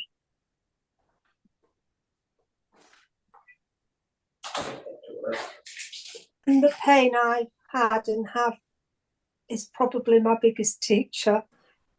You can't avoid it, you know. It screams at you. Yeah. And I wonder, is that the general trajectory of things in the human world? If you don't look at things, and if the body's keeping score, and if you repress and you don't get help and look at your sensations, feelings, emotions, that the longer you don't do stuff, it eventually becomes manifest physical. And then it's just saying, hey, you got to look at me now. There's a pain here. I totally believe that. I don't believe that my ailments have to be there forever. I think they're there. I don't know this, but I've got an idea that they're there to show me something, and that they're repressed emotions in some way. But the body's just pushed down and they're coming out in that way. I don't know. What do you think about that, Vince? Yeah, I kind of go along with that. I think I would kind of come at it from the other angle. I would say that our illness expresses something. Whatever we've got going on, it's an expression of something. Oh yeah, you used that term the other day. That lingered with me. It's a really good one. I'll write it down, actually. So the illness of alcoholism could be an expression of X.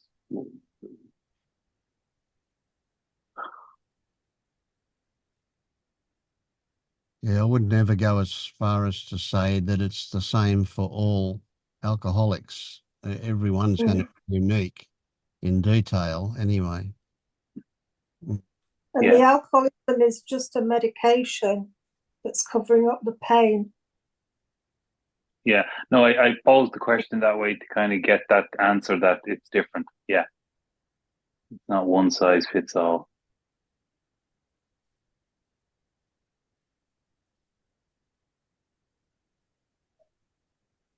So when I had the pain earlier with the IBS, I was also asking, what is this trying to say to me? Is that the same thing that you're saying about what is it trying to express, Vince, would you say? No, no, it's not the same. When you say, what is it trying to tell me? You're engaging the mind. And that's just going to bullshit to you. Right. If you go, Well, what is the sensation involved, and head towards the sensation, the answer may reveal itself to you. But you're never going to get it by chasing it. okay. So The mind is good as a revealer, right? So the way we know about our intuition is through thought. A thought will come up, but it's a particular kind of thought, and it has a feeling of rightness about it. And that's what you're looking for when you're looking for an answer for what's going on. You're looking for intuition to tell you, but it's going to come from the sensations involved. Okay, so when I did that, I took that from something you did with me that was quite effective in one of these Zooms. You said to me, if that feeling had a voice, what would it be saying? That's a good one, yeah. So you see that different from what is this trying to tell me? Again, if the answer comes with a feeling of rightness, and it'll have a certain subtlety about it, it'll almost come with a question mark at the end rather than be a solid statement, right? Then that is much more trustworthy. And if it triggers other thoughts, then it's not trustworthy. Don't go with the other thought. So the answer then, are you saying the answer that comes back?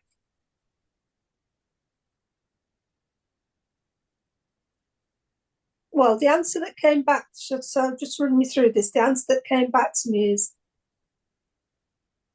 I'm hurting. And then I didn't follow it because it kind of went, but then I'd follow that thought through.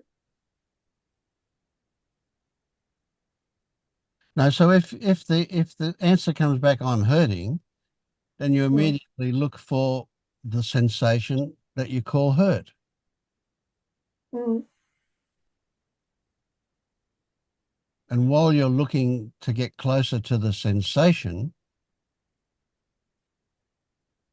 Okay. So I'm kind of seeing then that really, because I am exploring the sensations, but then if I start saying, what is this?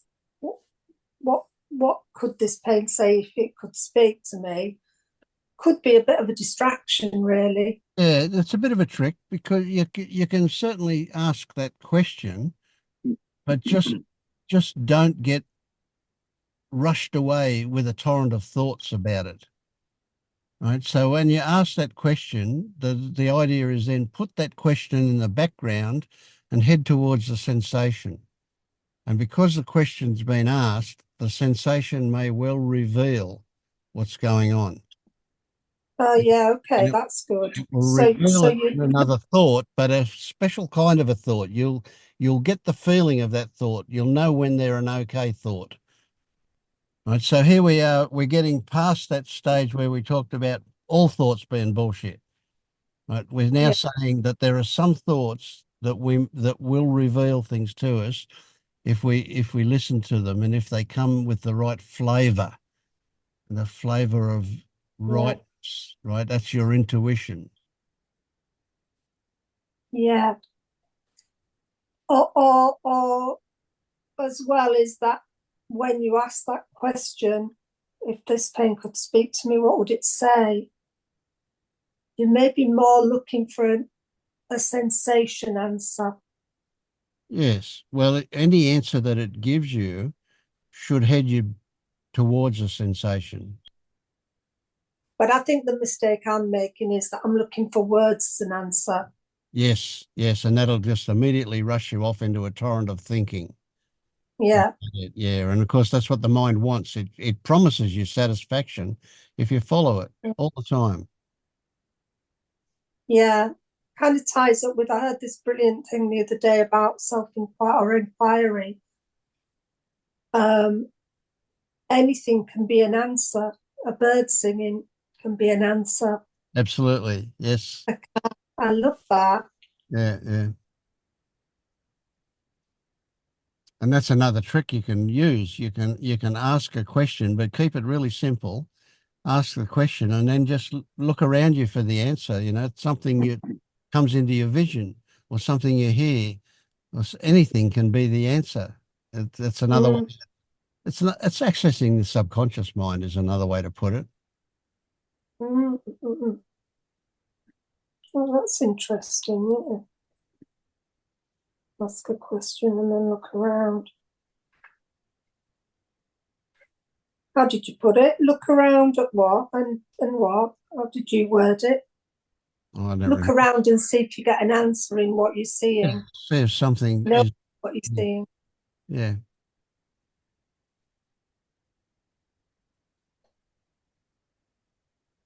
Right.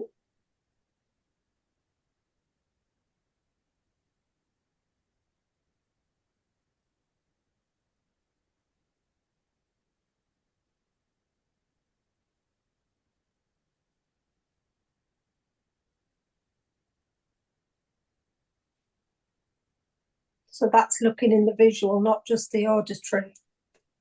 It could be either. When I say look around, I mean metaphorically look around. So it could come in as an auditory answer. Could be the sound Yeah, of a bird.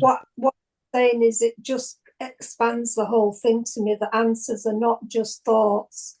That's right. They're Yes. not always feelings. They're what you see, what you hear, what you sense. It's that open Yes.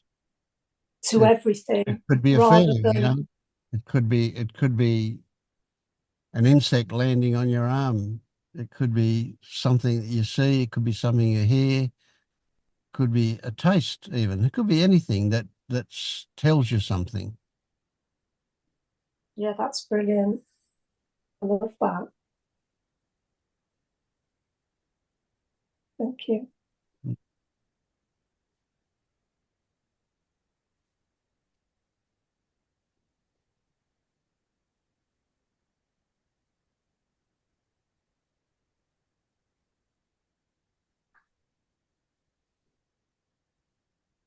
Because it takes you into your senses again. So Yes. the answers can be in any sense. So it's that open viewpoint rather than the contracted viewpoint. And as I say, it'll come with a question mark more than a statement. So it will often be an opening into something else. Mm. An opening into something else.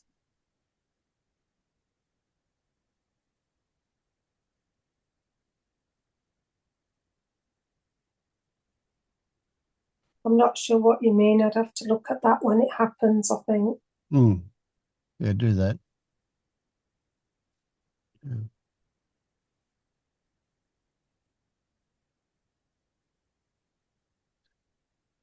Yeah. Okay, I'm going to go to bed now. It's almost midnight here and I'm up at 5 o'clock in the morning. So I need my beauty sleep. Ha, ha, ha. Hi, Vince. Hi, everyone. No, you don't, Vince. You don't need night. beauty. Bye. Okay. Thank you. Bye. Bye-bye. No, no.